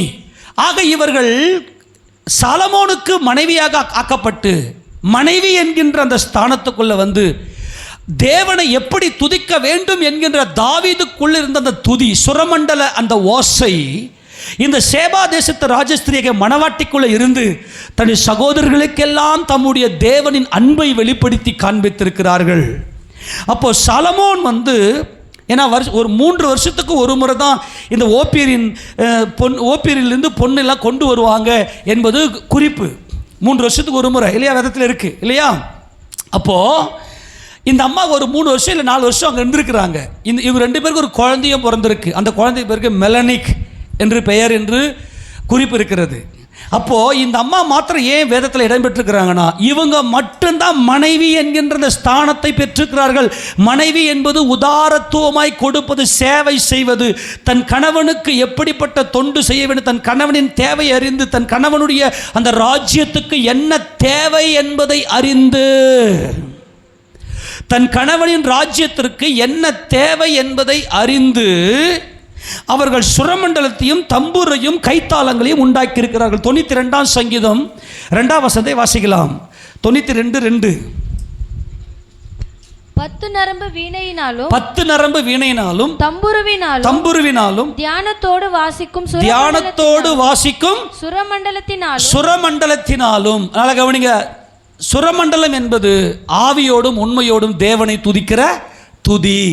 இங்க கவனிங்க, இப்போ இவங்க 120 தாலந்து பொன்னை கொண்டு வந்திருக்கிறாங்க அப்படின்னா என்ன அர்த்தம்னா, அது கூட மிகுந்த கந்தவர்க்கம், ரத்தினங்கள், இவைகள் எல்லாம் மொத்தமாக சேர்த்து பார்த்தீங்கன்னா 120 × ஒரு 1200 கணக்கு பண்ணுங்க. 120 × ஒரு 1200 எவ்வளோ வருது? 1,44,000. இந்த 1,44,000 என்பது பழைய ஏற்பாட்டு கால பரிசுத்தவான்கள் மட்டுமே. பழைய ஏற்பாட்டு கால பரிசுத்தவான்கள் அவங்க தான் என்ன பண்ணுறாங்கன்னா, தேவனுடைய வார்த்தையை வாங்கி பரிபூர்ண அந்த அவர்களுக்கு கொடுக்கப்பட்ட அந்த தேவ திட்டத்தின்படியே தேவனுக்காக வைராக்கியமாக நிற்கிறவங்க. ஆமேனா? 1,44,000. இப்போ ஓப்பிலிருந்து பொன்னை கொண்டு வந்த ஈராமின் கப்பல், பொண்ணுக்கு எவ்வளோ மதிப்பு? 12 இல்லையா? அப்புறம் வாசனை மரங்களுக்கு 2 மரங்கள் என்பது 2. ஏன்னா ஆதாமியம் இயேசு கிறிஸ்துவை பிரிச்சது மரம் பிரிவு. 2 மரம் பிரிவை காண்பிக்கிறது. ரத்தினம் என்பது 100. ஆக இதை மொத்தமாக சேர்த்து பார்த்தீங்கன்னா 12 × 2 எவ்வளோ வருது? 24 × ஒரு 100 எவ்வளோ வருது? 24 எவ்வளோ வருது? 2,400. 2,400 × இந்த ஒரு 120 கணக்கு பண்ணுங்க, எவ்வளோ வருது? இந்த அம்மா கொண்டு வந்த ஒரு பொண்ணு எவ்வளோ வருது? 2,88,000 என்பதுதான் புதிய ஏற்பாட்டு மணவாட்டி சபை. 1,44,000 என்பது பழைய ஏற்பாட்டுக்கால பரிசுத்தவான்கள். அவங்கக்கிட்ட சேவை கிடையாது, ஆனால் தேவ ஞானம் உண்டு. நான் சொல்றது புரியுதா இல்லையா? 1,44,000 என்பது சியோன் மட்டுமே, எருசலேம் கிடையாது. எருசலேம் என்பது சேவை. சியோன் எருசலேம் என்பது தான் பிரிக்க முடியாத தேவ மகிமை. அதுதான் மனைவி. அதுதான் ஆட்டுக்குட்டியுடைய மனைவியாகிய மணவாட்டி பரலோகத்தை விட்டு தேவ மகிமை அடைந்து இறங்கி வருகிறது. அதுதான் சியோன் எருசலேம். நல்லா கவனி, 24 பேஸ் பண்ணி வரது மட்டும்தான் புதிய ஏற்பாட்டு மணவாட்டி சபை. 12 பேஸ் பண்ணி வந்தா அது பழைய ஏற்பாட்டு சபை. பழைய ஏற்பாடு பூர்ணப்படலை, கிறிஸ்து தான் அதை பூர்ணப்படுத்தணும். 1,44,000 என்பது பூர்ணமாக்கப்படாத ஆனால் தேவனுக்கு பக்தி வைராக்கியம். ஏன்னா இயேசு கிறிஸ்து தான் தேவனுடைய குமாரன் என்று விசுவாசிப்பது தான் அந்த 1,44,000. ஆனால் சேவை செய்யணும், தன்னை பலியாக்கி தன் சகோதரனுக்காக தன் ஜீவனை கொடுக்கிறான் பாருங்க. அதுதான் 2,88,000 என்பது தான் புதிய ஏற்பாட்டு மணவாட்டி சபை. 2,88,000. ஏன்னா 1,44,000 + 1,44,000 என்பதுதான் 2,88,000. 12 + 12 தான் 24. ஆமேனா? ஆக 24க்குள்ள 12 இருக்கிறது. ஆக புதிய ஏற்பாட்டு சபை என்பது 2,88,000 என்பதுதான் புதிய ஏற்பாட்டு பூர்ணமாக்கப்பட்ட சபை. 1,44,000 என்பது வெறும் ஞானம் மட்டுமே, தேவனை அறிந்திருக்கிற அறிவு மட்டுமே. அவங்க ரத்த சாட்சியாக மறிக்கலாம். அதுதான் வெளிப்படுத்தல் 14ஆம் அதிகாரத்தில் 1,44,000 பேர் என்ன செய்கிறாங்கன்னா ரத்த சாட்சியாக மறிக்கிறாங்க, இயேசு கிறிஸ்து எங்கள் ரட்சகர்னு சொல்லி. ஆனால் அவங்க சேவை செய்யலை. ஆமேனா? ஆமேனா? புரிஞ்சு போச்சா இல்லையாப்பா? 1,44,000 12 பேஸ் பண்ணி இந்த 1,44,000 என்பது என்னது? 12 கோத்திரத்தில் ஒவ்வொரு கோத்திரத்துக்கு 12,000 பேர் என்கின்ற அந்த 1,44,000 அது தேவனை அறிகிற அறிவு. அது 120 தாலந்து பொன்னை மாத்திரம் காட்டுகிறது. மனைவி என்பது சேவை செய்வது. உன்னை நீயே விட்டு கொடுத்து எந்த ஒரு எடுத்தலும் இல்லாமல் கொடுக்கிற அனுபவம், உன்னையே நீ கொடுக்கிற அனுபவம். கிறிஸ்துவை போல கிறிஸ்து எப்படி தம்மைத்தாமே ஒப்பு கொடுத்தாரோ அதுதான் 2,88,000. இப்போ கடகடன்னு உங்களுக்கு நான் வசத்தை காட்ட போகிறேன். எப்பவுமே இந்த 1000 அப்படின்னாவே என்னதுன்னா அவர்கள் தேவனுக்கென்று வேறு பிரிக்கப்பட்டு மகிமை அடைந்தவர்களை காண்பிக்கிறது இல்லையா? இப்போ நீங்கள் இந்த பரம எருசலேம் எடுத்து திருப்பி கொள்ளுங்க பார்க்கலாம். இந்த மனைவி என்பது 2,88,000 என்பது தான் புதிய ஏற்பாட்டு சபை. ஆமேனா? புதிய ஏற்பாட்டு சபை என்பது என்னதுங்க? 2,88,000. ஏனென்றால் அவள் மனைவி. ஒவ்வொருத்தருக்குள்ளேயும் மனைவி என்கின்ற அனுபவம் வந்துருச்சுன்னா கணவன் உன் மேல மகிழ்ச்சியா இருக்கிறார். அல்லேலூயா. கணவன் உன் மேல மகிழ்ச்சியா இருந்து எல்லாத்தையும் கொடுக்கிறார், நீ ஆசைப்பட்டதும் கொடுக்கிறார். அப்பனா மனைவி என்கின்ற அனுபவத்துக்குள் நீ வரணும். எப்படி வரணும்? திருப்பி கொள்ளுங்க பார்க்கலாம்.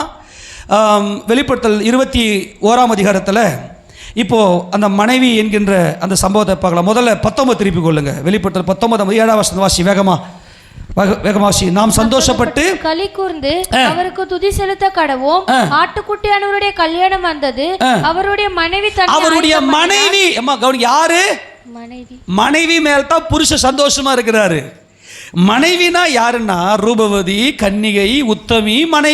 மனைவி என்பவள் உதாரத்துவாய் கொடுக்கிறவள், தம்மைத்தாமே சேவை செய்ய அர்ப்பணித்தவள், நற்கிரியைகளை செய்வதற்காக கிறிஸ்து இயேசுவுக்குள்ளாக நாம் சிருஷ்டிக்கப்பட்டிருக்கிறோம். எபேசியர் 2:10 நற்கிரியைகளை செய்வதற்காக நமக்குள்ள மனைவி என்கின்ற பக்குவம் அடைந்திருக்கிறோமா? இந்த உலகத்தில் இருக்கிற ஒவ்வொரு மனிதனும் தேவனுடைய பிள்ளை. ஆமெனா? அந்த தேவ பிள்ளையினுடைய தேவையை அறிந்து நாம் சேவை செய்கிறோமா? தேவ சித்தத்தின்படி. அதுதான் முக்கியம். அப்போ மனைவிதான் கற்புள்ளவளாக தம் புருஷனுக்கு உத்தமையா இருக்க முடியும். அப்போ மனைவி தன்னை ஆயத்தம் சொல்ல கேட்டேன். சுத்தமும் பிரகாசமான மெல்லிய வஸ்திரம் தரித்துக் கொள்ளும்படி அவளுக்கு அளிக்கப்பட்டது. அந்த மெல்லிய வஸ்திரம் பரிசுத்தவானுடைய நீதிகளே. 21ஆம் அதிகாரம் வெளிப்படுத்தின விசேஷம் 9ஆம் வசனத்தை வாசிக்க பார்க்கலாம். பின்பு கடைசியான 7 வார்த்தைகளை நிறைந்த 7 கலசங்களுடைய அந்த 7 தூதரில் ஒருவன் என்னிடத்தில் வந்து, நீ இங்கே வா, ஆட்டுக்குட்டியானவருடைய மனைவியாக மணவாட்டியை உனக்கு காண்பிக்கிறேன். யாரை காண்பிக்கிறேன்? ஆட்டுக்குட்டியுடைய மனைவியை காண்பிக்கிறேன். ஏனென்றால் இவள் சேவை செய்தவள். புதிய ஏற்பாட்டு சபை சேவை செய்கிற சபை. அம்மா அல்லேலூயா சொல்லாமா? என் புருஷ சித்தை என்ன? நமக்குள்ளேயே என்ன பண்ணணும்னா ஒவ்வொரு ஆணுக்குள்ளேயும் ஞானம், ஆண் ஞானம், பெண் ஞானமா. தயவுசெய்து புரிஞ்சுங்க. இந்த ஞானம் புத்தி ஆகணும். புத்தி என்பது சேவை செய்யறது. எப்பொழுது மனைவி என்கின்ற குணாதிசயம் வருதுன்னா, இப்போ நம்ம மாட்டில் என்ன பண்ணுவாங்கன்னா, நிறைய அம்மா மாருங்க வீட்டில் வேலையை செய்கிறது கிடையாது. வீட்டில் யாருன்னா மாமியாரோ இல்லை அம்மாங்களோ இல்லை வேறு யாரோ பாட்டிங்களோ இல்லை வேறு இருந்தாலும் அவங்க மேலே பாரத்தை போட்டு அவங்க புருஷன் மேலே அவங்க இன்னும் ஆவியில் ஒருமனப்படலை. எப்பவுமே உலக ஞானம் புரிஞ்சால் தான் தேவ ஞானம் புரியும். 2,88,000 என்பது தான் மனைவி. 1,44,000 என்பது ஒரு ஞானம் மட்டுமே. ஆக புதிய ஏற்பட்ட சபை மட்டும்தான் புத்தியோடு செயல்படுவது. இது வரைக்கும் புரிஞ்சுதா? இல்லையா? யாருமே கை தூக்க மாட்டேறீங்களே. புரிஞ்சவங்களாம் கை தூங்க. உண்மையிலே புரிஞ்சவங்க. அப்போ கர்த்தருக்கு ஸ்தோத்திரம். சரி, இப்போ மனைவியை அவனுக்கு காண்பிக்கிறவான்னு சொல்லிட்டு பெரிதும் உயரமான ஒரு பகுதியினை ஆவியில் கொண்டு போய் தேவனுடைய மகிமை அடைந்த எருசலேம் ஆகிய பரிசுத்த நகரம் பரலோகத்தை விட்டு தேவனுடைய இறங்கி வருவதை எனக்கு காண்பித்தான். அதன் பிரகாசம் விலை உயர்ந்த ரத்தின கல்லை போலவும் பளிங்கின் ஒளியுள்ள வஜ்ர கல்லை போலவும் இருந்தது. அதற்கு பெரிதும் உயரமான மதிலும், கிழக்கே 3 வாசல்கள், வடக்கே 3 வாசல்கள், தெற்கே 3 வாசல்கள், மேற்கே 3 வாசலாக 12 வாசல்களும் இருந்தன. எத்தனை வாசல்? 12. அடுத்தது, வாசல்களின் அருகே 12 தூதர்கள் இருந்தார்கள். அந்த வாசல்களின் மேல் இஸ்ரவேல் சந்ததியாராகிய 12 கோத்திரத்தாருடைய நாமங்களும் எழுதப்பட்டிருந்தன. ஆக 12 + 12 எவ்வளோ? 24. அப்போ இதுதான் புதிய ஏற்பாட்டு சபை. ஓகேவா? நல்லா கவனிக்கணும். இன்னொரு அப்படி தொடர்ந்து வாசிக்கும் போது, நகரத்தின் மதிலுக்கு 12 அஸ்திபார கற்கள் இருந்தன. அவைகள் மேல் ஆட்டுக்குட்டியானவருடைய 12 அப்போஸ்தலரின் 12 நாமங்களும் பதிந்திருந்தன. என்னுடனே பேசினவன் நகரத்தையும் அதன் வாசல்களையும் அதன் மதில்களையும் அளக்கிறதுக்கு ஒரு பொற்கோலை பிடித்திருந்தான். அந்த நகரம் சதுரமாய் இருந்தது, அதன் அகலமும் நீளமும் சமமாய் இருந்தது. அவன் அந்த கோலினால் நகரத்தை அளந்தான். அது 12,000 ஸ்தாதி அளவா இருந்தது. அதன் நீளமும் அகலமும் உயரமா இருந்தது. நல்லா கவனிங்க. 12 வாசல், 12 தேவ தூதர்கள். அந்த வாசல் மேலே ஒவ்வொரு பழைய ஏற்பாட்டு கால கோத்திர பிதாக்களுடைய பேர் இருந்துச்சு. ஆக 12 இன்ட்டு, அதாவது 12 கூட்டல் 12 எவ்வளோ? 24. 24 இன்ட்டு 12,000 ஸ்தாதி எவ்வளோ ஆகுது? 24 இன்ட்டு 12,000 போடுங்க. 24 இன்ட்டு 12,000 எவ்வளோ? 2,88,000. ஆமேனா? ஆமேனா? 2,88,000. இதுதான் சேபா தேசத்து ராஜஸ்திரியினுடைய எண்ணிக்கை. இப்ப கவனிங்க, அதுக்கு உள்ள சியோன் இருக்கு. இந்த எருசலேமுக்குள்ள சியோன் என்பது அஸ்திபாரம். அதில் பார்த்தீங்கன்னா 144 முழம். தொடர்ந்து வாசிக்கலாம். அவன் அதன் மதிலை அளந்தபோது அது தூதுடைய அளவாகிய மனுஷ அளவின்படியே 144 முழமா இருந்தது. எத்தனை முழம்? 144 முழம். அது மேல அப்போஸ்தலருடைய நாமங்கள் இருந்துச்சு. அப்போஸ்தலர் என்றாலே 1000. ஆமேனா? அப்போ 144 × 1000 என்பது 1,44,000. ஆமேனா? நல்லா புரிஞ்சுக்கணும். ஞானம் என்பது 12, புத்தி என்பது 24. ஆக புதிய ஏற்பாட்டு கால சபை என்பது, சேவை செய்த சபை என்பது 2,88,000 என்பதுதான். வருகையில் எடுத்துக்கொள்ளப்படுற சபை 1,44,000 அல்ல. அல்லேலூயா. இதை நல்லா கவனிக்கணும். பழைய ஏற்பாட்டு காலத்தில் புதிய ஏற்பாட்டு சபையின் புருஷனாகிய கிறிஸ்துவுக்கு சாயலானவர் தாவீது. தாவீது ஆசாரிய வகுப்பை வகுக்கும் போது 24 வகுப்பை வகுத்தார். ஆமேனா? அவர்கள் தேவனுடைய ஆலயத்தில் அவர்கள் வேலை செய்வதற்காக பணிக்கும் போது அவர்கள் 1000 என்கிற மதிப்பை தரிக்கிறார். ஏன்னா தேவனுக்குன்னு வராங்க. ஆமேனா? தேவனுக்குன்னு வந்தாலே 1000 மதிப்பு பெறும். நல்லா திருப்பி கொள்ளுங்க. ஒன்று காட்டுறேன் பாருங்க. 1 நாளாகமத்தின் புத்தகம் 24வது அதிகாரம் திருப்பி கொள்ளுங்க. 1 நாளாகமம் 24ஆம் அதிகாரத்தில் வேகமாக வாங்க. ரொம்ப முக்கியமான சத்தியம். 1 நாளாகமம் 24 அதில் ஆசாரியனாகிய ஆரோனின் பிள்ளைகள் நாதாபும் அபியும் பிள்ளைகள் எல்லாமே செத்து போயிட்டாங்க. எலியாசர் இத்தாமார் இந்த குடும்பத்தில், எலியாசர் குடும்பத்தில் 16 வகுப்பாகவும் இத்தாமாரின் குடும்பத்தில் 8, மொத்தம் 24 குடும்பம். முதலாவது 7ஆம் வசனத்தை வாசிக்க போகலாம். முதலாவது சீட்டு. ஓகே. அடுத்தது 18ஆம் வசனத்தை வாசிக்க போகலாம். 23வது தெலாயாவின் பேர் வழிக்கும் 24வது மாசியாவின் பேர் வழிக்கும் விழுது. எத்தனை? 24 என்கின்ற புதிய ஏற்பாட்டு கண்ணோட்டத்தில் 24 என்பது தான் மனைவி. மனைவி என்பவள் சேவை செய்பவள். இந்த சேவை செய்கிற மனைவியின் மேல புருஷனாகிய கிறிஸ்து மனமகிழ்ச்சியா இருந்து எல்லாவற்றையும் கொடுக்கிறார். வெகுமதிகளை கொடுக்கிறார். அவர் மனசுக்கு பிடிச்சதெல்லாம் கொடுக்கிறார். மனைவி கேட்கறதையும் கொடுக்கிறார். அப்போ இவங்களை தேவாலயத்தில் பணிவிடை செய்வதற்காக வேறு பிரிக்கும் போது 1000 மதிப்பை பெறும். ஆக இந்த 24 இன்ட்டு நல்லா கவனிங்க. இந்த இடத்துல பார்த்தீங்கன்னாக்கா இந்த 24 பேஸ் பண்ணி வரும்போது அது 24 × 1000 எவ்வளோ வரும்? 24,000. அது அப்படியே 12 கோத்திரத்துக்கும் அவங்க என்ன பண்ணுறாரு? நல்லா கவனிங்க. ஒரு மாதத்துக்கு 2 பேர் சீட்டு போடுவாங்க. 12 மாதம் இருக்கு இல்லையா? அப்போ 24,000 × 12 2,88,000. ஆமேனா? இப்போது சகரியா அவர் தேவாலயத்தில் பணிவிடை செய்யும் போது சீட்டு போடுவாங்க. பார்த்தீங்களா? ஒரு மாதத்துக்கு 2 பேருக்கு சீட்டு போடுவாங்க. அப்போ 12 பிரிச்சுக்குவாங்க. அப்போ இந்த 24 இங்கே 24 வகுப்பாக தாவீது பிரிக்கிறார். தேவனுடைய ஆலயத்தில் ஊழியம் சேவை செய்யும்படி, ஆமென் சொல்லுங்க, செய்யும்படி, சேவை செய்யும்படி என்பது 1000. அது மகிமை அடைந்த சரீரத்தை காண்பிக்கிறது. 24 × 1000 ப்ளஸ் × 12 பார்த்தீங்கன்னா 2,88,000 என்பது தான் புதிய ஏற்பாட்டு மணவாட்டி சபை. 1,44,000 என்பது இயேசு கிறிஸ்துவின் நாமத்தில் தேவனை தங்கள் பிதாவாக ஏற்றுக்கொள்வது.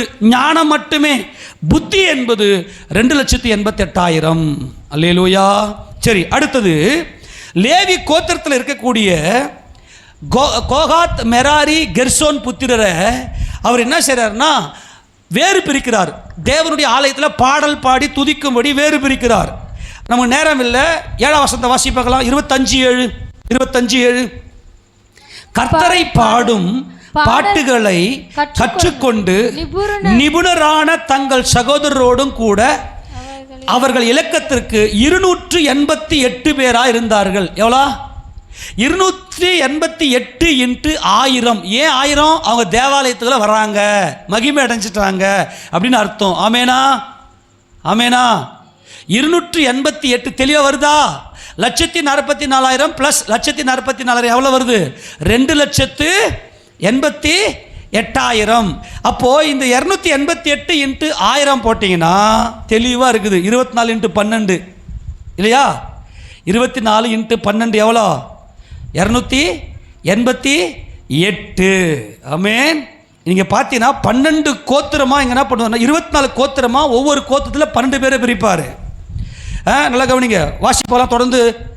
அவர்களில் சிறியவனும் பெரியவனும் ஆசானும் மானாக்கனும் சரிசமானமாய் முறை வரிசைக்காக சீட்டு போட்டு கொண்டார்கள். முதலாவது சீட்டு ஆசாபு வம்சமான யோசேப்பின் பேர் வழிக்கும், இரண்டாவது கெதலியா அவன் சகோதரர் அவன் குமாரர் என்னும் 12 பேர் வழிக்கும். இப்படி 24 இன்ட்டு 12 288 இன்ட்டு 1000. ஏன்னா அவர்கள் தேவாலயத்தில் சேவை செய்ய வராங்க. அப்போ 2,88,000 தான் புதிய ஏற்பட்ட மணவாட்டி சபை. ஏன்னா இவன் மனைவி, இவ தான் இறங்கி போய் எல்லாருக்கும் வேலை சேவை செய்வா. ஆமேன்னு சொல்லாமா? யூதர்கள்லாம் அப்படியே வேற மாதிரி நிற்பாங்க, ஒதுங்கி நிற்பாங்க, வேறு பிரிஞ்சு நிற்பாங்க. ஆக இந்த 2,88,000. அதே மாதிரி ராஜாவை சேவிக்கிறதுக்காக 24,000 பேர்.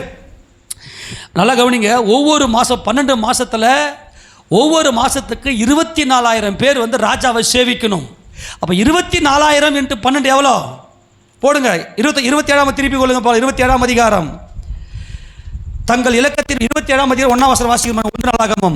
தங்கள் இலக்கத்தின்படி இருக்கிற இஸ்ரவேல் புத்திரருக்கு வம்சங்களின் தலைவரும் 1000க்கு சேர்வைக்காரரும் 100க்கு சேர்வைக்காரரும் இவர்களுடைய தலைவரும் வைக்கப்பட்டிருந்தார்கள். இவர்கள் வருஷத்தில் உண்டான மாதங்கள் எல்லாம் மாதத்துக்கு மாதம் ராஜாவை சேவிக்கிறதுக்கு வகுக்கப்பட்ட வரிசைகளின்படி எல்லாம் மாறி மாறி வருவார்கள். ஒவ்வொரு வகுப்பில் 24,000 பேர். எவ்வளவு பேர் இருந்தாங்க அங்க? 1000 வந்துச்சா? ஆமென். 12 மாதத்துக்கு 24,000. ஆமேனா? நீங்கள் 2ஆம் வருஷத்துலேருந்து அப்படியே நீங்கள் வாசித்து வந்தீங்கன்னா 15ஆம் வசனம் வாசிங்க. 12வது மாதத்தில் 12ஆம் சேனாதிபதி ஒத்னியேல் சந்ததியான எல்தாயி என்னும் நெத்தோபாத்தியன் அவன் வகுப்பில் 24 பேர் இருந்தார்கள். ஆக 12 இன்ட்டு 24,000 போய் எவ்வளோ வருது? இது முழுக்க முழுக்க புதிய ஏற்பாட்டு மணவாட்டி சபை. ஆனால் 1,44,000 என்பது சியோன் மலையில் நிற்கிறாங்களா? அவங்க சியோன் மலையில் மட்டும் நிற்கிறாங்க, எருசலேம் என்கின்ற சேவைக்குள்ள வரவில்லை. ஆமேனா? அவர்கள் கிறிஸ்துவை ஏற்றுக்கொண்டு தங்கள் சொந்த ரட்சகரை ஏற்றுக்கொண்டு, அதனால்தான் இவர்களுக்கு மணவாட்டி சபை பாட்டை கற்றுக் கொடுத்து போன வாரம் பார்த்தோம். ஆமேனா? புரிஞ்சு போச்சா? எப்படி நம்முடைய புருஷனுக்கு சேவை செய்ய வேண்டும் என்று சுரமண்டல பாடல், அதுதான் சேபா தேசத்து ராஜஸ்திரி சுரமண்டலம், தம்புரு, வீணை அல்லது கைத்தாளம் என்கின்ற மகிமையை முழு இஸ்ரவேலுக்கும் அவள் பரப்பும்படியான ஒரு பக்தி வைராக்கியத்துக்குள்ள இந்த சேபா தேசத்து ராஜஸ்திரி இருந்து என் புருஷனுடைய தேவை என்ன என்று சேவை செய்து வாசனை மரங்களை கொண்டு செய்தார்கள். வெளிப்படுத்துகிற விசேஷம் 7ஆம் அதிகாரத்தில் 12 கோத்திரத்திலையும் ஒவ்வொரு கோத்திரத்துக்கு 12,000 பேர் அங்கே முத்திரையிடப்படுகிற. என்ன முத்திரை பண்ணணும்? சிலுவை முத்திரை. அவ்வளோதான். அந்த 1,44,000 பேரையும் இயேசுவே எங்கள் ரட்சகர் என்று அவர்கள் என்ன பண்ண, அந்தி கிறிஸ்துவுக்கு ஆப்போசிட்டாக அகைன்ஸ்டாக பேசும்போது அவர்களை அவன் இரத்த சாட்சியாக சாகடிக்கிறான். சேவை செய்யலை. ஆமேனா? அவங்க என்ன பண்ணலை? சேவை செய்யலை. மாறாக அவர்கள் தேவனுக்கென்று தங்களுடைய விசுவாசத்தை அறிக்கை செய்து இயேசு கிறிஸ்து ரட்சகர் என்று ரட்சகராக மாற்றம் ஏற்றுக்கொள்வாங்க. அவங்க சேவை செய்து டைம் இல்லை. ஆமேனா? புரிஞ்சு போச்சா இல்லையா? ஆக 1,44,000 என்பது ஞானம் மட்டுமே. புத்தி என்பது 2,88,000. அதை தான் தாவீது ப்ரீ பிளான் போட்டு அங்கே வகுக்கிறாரு. 24 தான் புதிய ஏற்பாட்டு 24 அடிப்படையாக அடிமானமாக கொண்டு தான் காரியங்கள் நடத்தப்பட வேண்டும். அதை வாசித்து நம்ம முடிக்கலாம். வெளிப்படுத்துகிற விசேஷம் 14 திருப்பி கொள்ளுங்க. இப்போ வெளிப்படுத்துகிற விசேஷம் 14வது அதிகாரத்தில் 1 வாசிக்க பார்க்கலாம். பின்பு நான் பார்த்தபோது இதோ சீயோன் மலையின் மேல் ஆட்டுக்குட்டியானவரையும் அவரோட கூட அவருடைய பிதாவின் நாமம் தங்கள் நெற்றிகளில் எழுதப்பட்டிருந்த 1,44,000 பேரையும் அல்லேலூயா. தங்கள் பிதா அப்படின்னா இயேசு கிறிஸ்து ரட்சகர் ஏத்துக்கினாங்க. புரிஞ்சுதா இல்லையா? இயேசு கிறிஸ்து யாருடைய குமாரன்? ஆனால் இவர்களுக்கு சேவை செய்யக்கூடிய வாய்ப்பு கிடைக்கல அங்க. ஆனால் இரத்த சாட்சிகளாக அந்தி கிறிஸ்துவினால் கொல்லப்படுகிறார்கள். அவர்கள் உயிர்த்தெழுந்து சியோன் மலையில் ஆட்டுக்குட்டியானவரோடு கூட நிற்கிறாங்க. இப்போ தான் என்ன பண்ணுறாங்கன்னா 2,88,000 என்கின்ற மனைவியாகிய மணவாட்டி பாடல் பாடுகிறாள். சுரமண்டல பாடல். சுரமண்டல பாடல் என்பது துதி. தேவனை ஆவியோடும் உண்மையோடும் தொழுது கொள்ளுகிற அந்த அனுபவம், அதுதான் புதிய ஏற்பட்ட மணவாட்டி சபை. தொடர்ந்து வாசிக்கும் போது, அல்லாமலும் பெருவெள்ள இரைச்சல் போலவும் பலத்த இடிமுழக்கம் போலவும் ஒரு சத்தம் வானத்திலிருந்து உண்டாக கேட்டேன். நான் கேட்ட சத்தம் சுரமண்டலக்காரர் தங்கள் சுரமண்டலங்களை வாசிக்கிற ஓசையை போல் இருந்தது. அவர்கள் சிங்காசனத்திற்கு முன்பாகவும் 4 ஜீவன்களுக்கு முன்பாகவும் மூப்பர்களுக்கு முன்பாகவும் புதுப்பாட்டை பாடினார்கள். அந்த பாட்டு பூமியிலிருந்து மீட்டுக் கொள்ளப்பட்ட 1,44,000 பேரை அல்லாமல் வேறொரு கற்றுக்கொள்ள கூடாதிருந்தது. அல்லேலூயா. இந்த யூதர்களுக்கு மணவாட்டி சபை பாடல் கற்றுக் கொடுக்கிறாள் என்றால் இந்த புதிய ஏற்பட்ட மனைவி எவ்வளவு பெரியவள். அல்லேலூயா. ஏனென்றால் தன் புருஷனுடைய சித்தத்தை அறிந்து எல்லா விதமான சேவை செய்கிறவள். நமக்குள்ள சேவை செய்கிற பெண்மை வெளிப்பட வேண்டும். அன்பான சகோதரர்களே, சகோதர சகோதரிகளே, பெண்மை என்பது சேவை குணம். எல்லாருக்குள்ளே ஆணா இருக்கட்டும் பெண்ணா இருக்கட்டும், கிறிஸ்து நமக்கு மணவாளன். நமக்குள்ள சேவை செய்கிற பெண்மை மனப்பான்மை வேண்டும். சேவை. ஏன்னா பரலோகம் முழுக்க அன்பு. பரலோகம் முழுக்க அன்புல தான் இயங்குகிறது, அன்புல தான் செயல்படுகிறது. அன்பு என்பது கொடுப்பது, சேவை செய்வது. தேவையை அறிந்து சேவை செய்வது தான் மனைவி. சேவை செய்கிறாங்க இன்னைக்கு நிறைய பேர், வேலைக்காரங்க, அவங்கெல்லாம் வேலைக்காரிங்க. ஆனால் என் புருஷனின் தேவை என்ன, என் பிள்ளைகளின் தேவை என்ன, என் மனைவியுடைய தேவை என்ன, அல்லது எனக்கு என்னால் யாருக்கோ ஒரு தேவை இருக்கிறது என்பதை பார்த்து அதை கரெக்டாக மைண்டில் அவருடைய நலனுக்காக, என்ன தேவன் அவர்களிலே வாசமாக இருக்கிறார், அவருடைய மகிழ்ச்சியிலே தேவன் மகிமைப்படுகிறார். ஆமேன் சொல்லாமா? அதுதான் சேபா தேசத்து ராஜஸ்திரியின் மேலே இந்த சாலமோன் மகிழ்ச்சியாக இருந்தார். இந்த சேபா தேசத்து ராஜஸ்திரி 2,88,000 அவர்களுக்குள்ளே இருந்தது. இந்த நியூமரிக் வேல்யூ, இந்த கெமெட்ரியா என்பதுதான் மிக முக்கியமான சத்தியம். இந்த பிரபஞ்சமே மேத்தமேட்டிக்ஸில் தான் இருக்கிறது. அல்லேலூயா. கர்த்தர் நல்லவர். இதை நான் இன்னும் தோராவிலேருந்து விளக்க போனேன்னா வேறு மாதிரி போயிடும். ஆனால் கர்த்தர் இது நம்ம ஏற்கனவே விளக்கியாச்சு. ஆமேனா? ஏற்கனவே நான் போர்டு வச்சு நல்லா இந்த மேத்தமேட்டிக்ஸ் வச்சு நல்லா இந்த கெமெட்ரியை வச்சு நல்லா பார்த்தோம். இன்னும் தோராவில் செம்மையாக வெளிப்படையாக இருக்கும். நம்ம அதில் நேரமே இல்லை. இப்போ இவங்க என்ன செய்கிறாங்கன்னா பாட்டை கற்றுக் கொடுக்குறாங்க. இவங்க இந்த யூத 1,44,000 ஜஸ்ட் ஞானம் மட்டுமே. ஐயோ, தங்கள் மார்பிலை அடித்து கொண்டு அழுவார்கள். தங்கள் ஒரே பேரானவனுக்காக புலம்புவது போல எங்கள் இரட்சகரை நாங்கள் கொலை செய்தோமே. அதுதான் இந்த 1,44,000. ஆமேன். இவர்களுக்கு சேவை செய்கிற மனப்பான்மை, சேவை செய்கிற வாய்ப்பு இல்லை. ஆனால் புதிய ஏற்பட்ட சபைக்கு 2000 ஆண்டு காலம் கொடுக்கப்பட்டிருக்கிறது. நீ சேவை செய்கிறியா, இல்லை நீ மற்றவங்களெல்லாம் துன்பப்படுத்தி ஏதாவது எடுக்கிறியா? நீ கொடுக்கிறியா, எடுக்கிறியா? எடுக்கிறவன் வேட்டைக்காரன், கொடுக்கிறவள் 2,88,000. இந்த 2,88,000க்குள்ள தேவ ஞானம் இருக்குது. 1,44,000 உள்ளே அடங்கி இருக்கிறது. ஆமேனா? அது தேவ ஞானம், அது தேவனுடைய அந்த பரிபூர்ணத்துக்குள்ள இரத்த சாட்சியாய், அதாவது கிறிஸ்து தேவனுக்கென்று இரத்த சாட்சியாய் மரிப்பது 1,44,000. ஜீவனுள்ள சாட்சியாய் இந்த பூமியில் நாம் ஜீவிப்பது 2,88,000. இதுதான் சேபா. அதை தான் 120 தாலந்து என்பதை பரிசுத்த ஆவியானவர் எழுதி வைத்திருக்கிறார். அதான் பொண்ணு, மரம், ரத்தின கல் என்பதை வரிசைப்படுத்தி எழுதி வைத்திருக்கிறார். இதெல்லாம் கெமெட்ரியா, எல்லாம் வேதம் முழுக்க கெமெட்ரியா தான் இருக்கிறது. அன்பானவர்களே, ஆக இந்த பாட்டை பாடுறாங்க. பாடின உடனே இந்த மணவாட்டி சபை இந்த பாடலை கற்றுக் கொடுக்கிற இந்த மனைவி என்பவள் யார்? ஸ்திரீகளால் தங்களை கரைப்படுத்தாதவர்கள் இவர்களே, கற்புள்ளவர்கள் இவர்களே, ஆட்டுக்குட்டியானவர் எங்கே போனாலும் அவரை பின்பற்றுகிறவர்கள். ஆட்டுக்குட்டியான எங்கே போனாலும் என்பது அவர் சேவை செய்தது போல. அல்லேலூயா. அவர் நன்மை செய்கிறவராகவே சுற்றித் திரிந்தார். அவர் தேவனுடைய வல்லமையால் நிரப்பப்பட்டு அவர் நன்மை செய்கிறவராகவே சுற்றித் திரிந்தார். ஆட்டுக்குட்டியானவர் எங்கே போனாலும் அவரை பின்பற்று. சாலமோன் என்ன சித்தமா இருக்கிறாரோ அதை அப்படியே செயல்படுத்தினவள் தான் இந்த சேபா தேசத்து ராஜஸ்திரி, இந்த மக்கேதா என்பவர்கள். அவர்கள் மணவாட்டி சபைக்கு அடையாளம். அப்புறம் இவர்கள் மனுஷரிலிருந்து தேவனுக்கும் ஆட்டுக்குட்டியானருக்கும் முதற் பலனாக மீட்டுக் கொள்ளப்பட்டல். யார் இந்த மீட்டுக் கொள்ளப்பட்டவர்கள்? இந்த முதற் பலன், ஆவியின் முதற் பலன்களை பெற்ற நாமும் கூட நம்முடைய சரீர மீட்பாகிய புத்திர சுவிகாரம் வருவதற்கு நமக்குள்ளே காத்திருந்து தவிக்கிறோம் என்று ரோமர் 8ஆம் அதிகாரத்தில் நாம் 23 வாசிக்கும் போது அதை பார்க்கிறோம். இந்த முதற் பலன் என்பது வருகையில் எடுத்துக்கொள்ளப்படுற 1,88,000 என்பது. ஹல்லேலூயா. எங்கேயாச்சும் கேள்விப்பட்டீங்களா இந்த சத்தியத்தை? நம்மளுக்கு ஆதாரத்தை பழைய ஏற்பாட்டிலிருந்து காட்டிட்டேன், வேதத்திலிருந்து ஆதாரம் காட்ட நிரூபணம் ஆகிவிட்டது. கர்த்தர் எங்கேயோ ஒரு இடத்துல ஏதோ ஒரு பரிசுத்தவானுக்கு இந்த சத்தியத்தை வெளிப்படுத்தியிருப்பார் என்று என் கர்த்தருக்குள்ளே நான் விசுவாசிக்கிறேன். கர்த்தர் இயேசு நாம மகிமைப்படுவதாக. இதெல்லாம் பயங்கரமான சத்தியம். இது வருமா வரதான்னு தெரில, லாக் கூட பண்ணி வைப்பேன். தயவுசெய்து கணக்கெல்லாம் போட்டு வச்சுக்கோங்க. இதை பேச வேண்டியது என்னுடைய பொறுப்பிலிருந்து பேசி கொண்டிருக்கு. இதில் அறிக்கை பண்ணால் தான் மீட்பு சீக்கிரமாக வரும். என்னடா நாங்களே 1008 கஷ்டத்தில் வந்து உட்காந்துங்கிறோம். தெளிவாக தான் பேசுகிறேன். மனைவிக்கு அவர் ஆசையாக அவர் ஆசைப்பட்டு என் மனைவிக்கு என்னெல்லாம் தேவை அவருடைய மனசுக்குள்ளே பொங்குறதெல்லாம் கொடுக்குறாரு நமக்கு. உள்ளே வந்து உட்காந்துருக்கிற சேபா தேச ராஜஸ்திரி கிளம்பி வந்துட்டா, நீங்களும் கிளம்பி வந்துட்டீங்க, உள்ளே வந்துட்டீங்க. உங்கள் மேலே ஒரு பிரியமாக இருக்கிறார், உங்கள் மேலே ஆசையாக இருக்கிறார். நீங்கள் மனைவியாக மாத்திரம் செயல்படுங்க. கொடுக்கிற அந்த இருதயத்தை, சேவை செய்கிற அந்த இருதயம், அதுதான் மகிமை. எருசலேமே உன்னுடைய எருசலேம் என்பது தான் சேவை. சியோன் என்பது உள்ளே அடங்கியிருக்கிறது.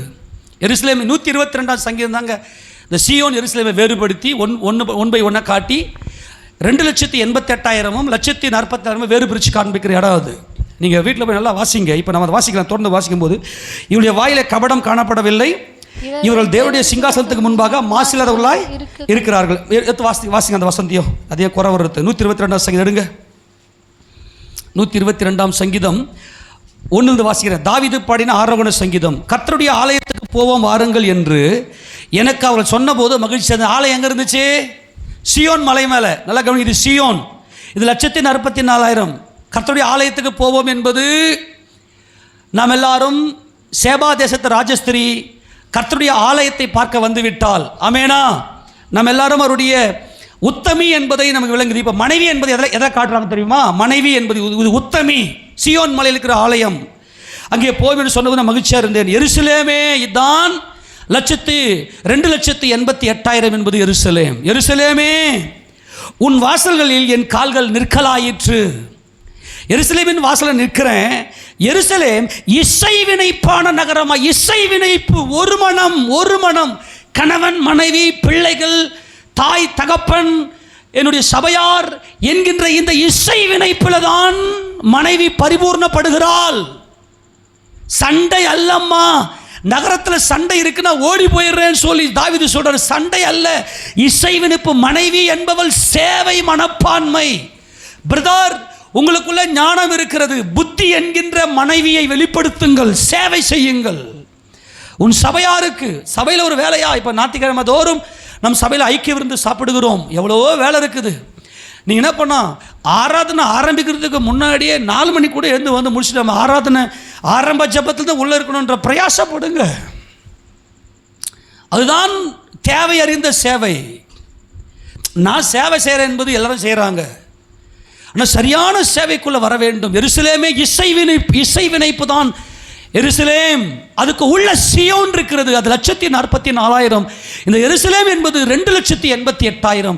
அதுதான் தாவீது ஆசாரிய வகுப்பு, லேவிய வகுப்பு, அப்புறமா சேர்வைக்காரன், தம்மை சேவிக்கிற ராஜாவை சேவிக்கிற சேர்வைக்காரன் வகுப்பை அவர் 2,88,000 என்பதை பிரித்து காண்பிக்கிறார். கர்த்தருடைய பரிசுத்த நாமம் மகிமைப்படுவதாக. நான் இன்னும் தோராவை எடுத்துட்டேன்னா அதுக்கு வெளியே வர முடியாது. அதனால் தோராவை அப்படியே பஞ்சாகமம், அந்த தோராவில் அவ்வளோ ரகசியம் உள்ள இருக்குது, அதுக்குள்ளே போக வேண்டாம். கர்த்தர் சித்தமான நீங்கள் கேட்டிங்கன்னா வேணா ஒரு கான்ஃபரன்ஸே வச்சு நடத்தலாம். கர்த்தர் நல்லவருடைய பரிசுத்த நாம் மகிமைப்படுவதாக. தொடர்ந்து வாசிக்கும் போது, அங்கே இஸ்ரவேலுக்கு சாட்சியாக கர்த்தருடைய ஜனங்களாகிய கோத்திரங்கள் கர்த்தரின் நாமத்தை ஸ்தோத்தரிப்பதற்கு அங்கே ஜனங்க வரும். ஜனங்க சேரணுமா? ஜனங்க சேருங்கம்மா, ஜனங்களை சேருங்க கூட்டி. இதுதான் எருசலேம். இதுதான் சேவை மனப்பான்மை. உன் மனம் கொடுத்துக்கிட்டே இருக்கும், ஜனங்களை சேர்க்கும். கொடுத்தாதான் ஜனங்க வரும். நீ எடுத்தனா ஓடி போயிடும். ஆக நீ எவ்வளவு ஜனங்களை சேர்த்திருக்கிற என்பது ரகசியம். அடுத்தது, அங்கே தாவீதின் வம்சத்தாருடைய சிங்காசனங்களாகிய நியாயாசனங்கள் வைக்கப்பட்டிருக்கிறது. எருசலேமின் சமாதானத்துக்காக வேண்டிக் கொள்ளுங்கள். உன்னை நேசிக்கிறவர்கள் சுகித்திருப்பார்களாக. சேவை செய்கிற மனப்பான்மையுடைய மனைவி ஆட்டுக்குட்டிய மனைவிதான் சேவை செய்கிறவள். உன் அலங்கத்துக்குள்ளே சமாதானமும் உன் அரண்மனைகளுக்குள்ளே சுகமும் இருப்பதாக. என் சகோதரர் நிமித்தமும் என் சிநேகிதர் நிமித்தமும் உன்னில் சமாதானம் இருப்பதாக என்றேன். உன் சகோதரர், உன் சிநேகிதர் எங்க இருக்கிறாங்க? சம்பாதிங்க. மனைவி என்கின்ற அனுபவத்துக்குள்ள வாங்க. எல்லாரையும் சேர்த்து பிடிங்க. எல்லாருக்குள்ளேயும் அன்பை வெளிப்படுத்தி காண்பீங்க. சண்டை இருக்கக்கூடாதுமா, அதுதான் மனைவி. உனக்குள்ள சமாதானம் வேண்டும். என் சிநேகிதர், என் சகோதரர், என் சிநேகிதர் நிமித்தம் உன்னில் சமாதானம் இருப்பதாக என்பேன். எங்கள் தேவனாகிய கர்த்தரின் ஆலயத்தின் நிமித்தம் உனக்கு நன்மை உண்டாக தேடுவேன். அந்த ஆலயம் என்பதுதான் மகிமையடைந்த அந்த கிறிஸ்து இயேசுவை வெளிப்படுத்துகிறது. அங்கே மகிமையடைந்த கிறிஸ்து இருக்கிறார். ஆக 2,88,000 என்பது 24 அடிப்படையாக கொண்டதுதான் புதிய ஏற்பாட்டு சபை. 12 அடிப்படையாக கொண்டது பழைய ஏற்பாட்டு சபை. ஆக புதிய ஏற்பாட்டு சபையில் தான் பரிபூரணம். பழைய ஏற்பாட்டு சபையில் நமக்கு தேவன் வார்த்தையை கொடுத்திருக்கிறார். அந்த வார்த்தையை குமாரன் மட்டுமே நிறைவேற்ற முடியும். அவர்தான் மனைவி, கிறிஸ்து தான் பெண். கிறிஸ்து பெண், அவர்தான் சிவப்பு கிடாரி. அவர்தான் தேவ சித்தத்தை அப்படி நிறைவேற்றி முடித்தார். இதுதான் 2,88,000 கிறிஸ்து இயேசு. அதுதான் தாவீது வெளிப்படுத்தி காண்பிக்கிறார். கர்த்தர் சொல்லாமா, கர்த்தர் நல்லவர், உங்கள் குடும்பத்தில் சமாதானம் இருப்பதாக. உங்கள் மேலே ஆசையாக இருக்கிறாரு. இன்னைக்கு வரைக்கும் அவர் உங்கள் மேலே ஆசைப்பட்டு கொடுத்ததுக்காக கர்த்தர் நல்லா ஸ்தோத்திரம் பண்ணுங்க. நீங்கள் ஆசைப்பட்ட கேட்கறதெல்லாம் கொடுப்பாரு. அவர் உங்கள் புருஷன். அல்லேலூயா. கிறிஸ்து உங்கள் புருஷன். நீங்கள் மனைவியாய் மாத்திரம் செயல்படுங்க. நீங்கள் கொடுக்க ஆரம்பிச்சுட்டு அவர் கொடுத்துக்கினே இருப்பார். சேவை செய்யுங்க. யார் யாருக்கெல்லாம் உங்கள் உதவி தேவைப்படுதோ அவங்களுக்கு எல்லாம் இறங்கி சேவை செய்யுங்க. கர்த்தர் உதார குணமுள்ள ஆத்துமா செழிக்கும். உங்களை செழிப்பாக வைக்க வேண்டியது கிறிஸ்துவின் பொறுப்பு. அதுக்காக தான் சிலுவையில் அவர் ஜீவனை விட்டார். தரித்திரத்தோடு இருப்பது அது தேவனுக்கு விரோதமாக இருக்கிற பகை. அது நம்மை செழிப்பாய் வைக்க தான் கிறிஸ்து வெளிப்பட்டார். அந்த செழிப்பு நம்முடைய அடிப்படை தேவைகள், ஆடம்பரம் அல்ல, அடிப்படை தேவைகளை, சமாதானத்தை கொடுத்து நம்மை வாழ வைக்கிற மகிமையின் தேவன். நாம் செய்ய வேண்டிய ஒரே ஒரு காரியம் 2,88,000 என்கின்ற சேவை மனப்பான்மைக்குள்ளே இருப்போம். தேவன் நம்மில் மகிமைப்படுவார்கள். முழங்கால் படியிட்டு, பரலோக தகப்பனே, நாங்கள் உம்மை ஸ்தோத்திரிக்கிறோம். உங்கள் பேரன்புக்காய் நாங்கள் உம்மை ஸ்தோத்திரிக்கிறோம். ஏசப்பா, உம்முடைய மனைவி என்கின்ற அந்த ஸ்தானத்துக்குள்ளே எங்களை கொண்டு வந்ததுக்கு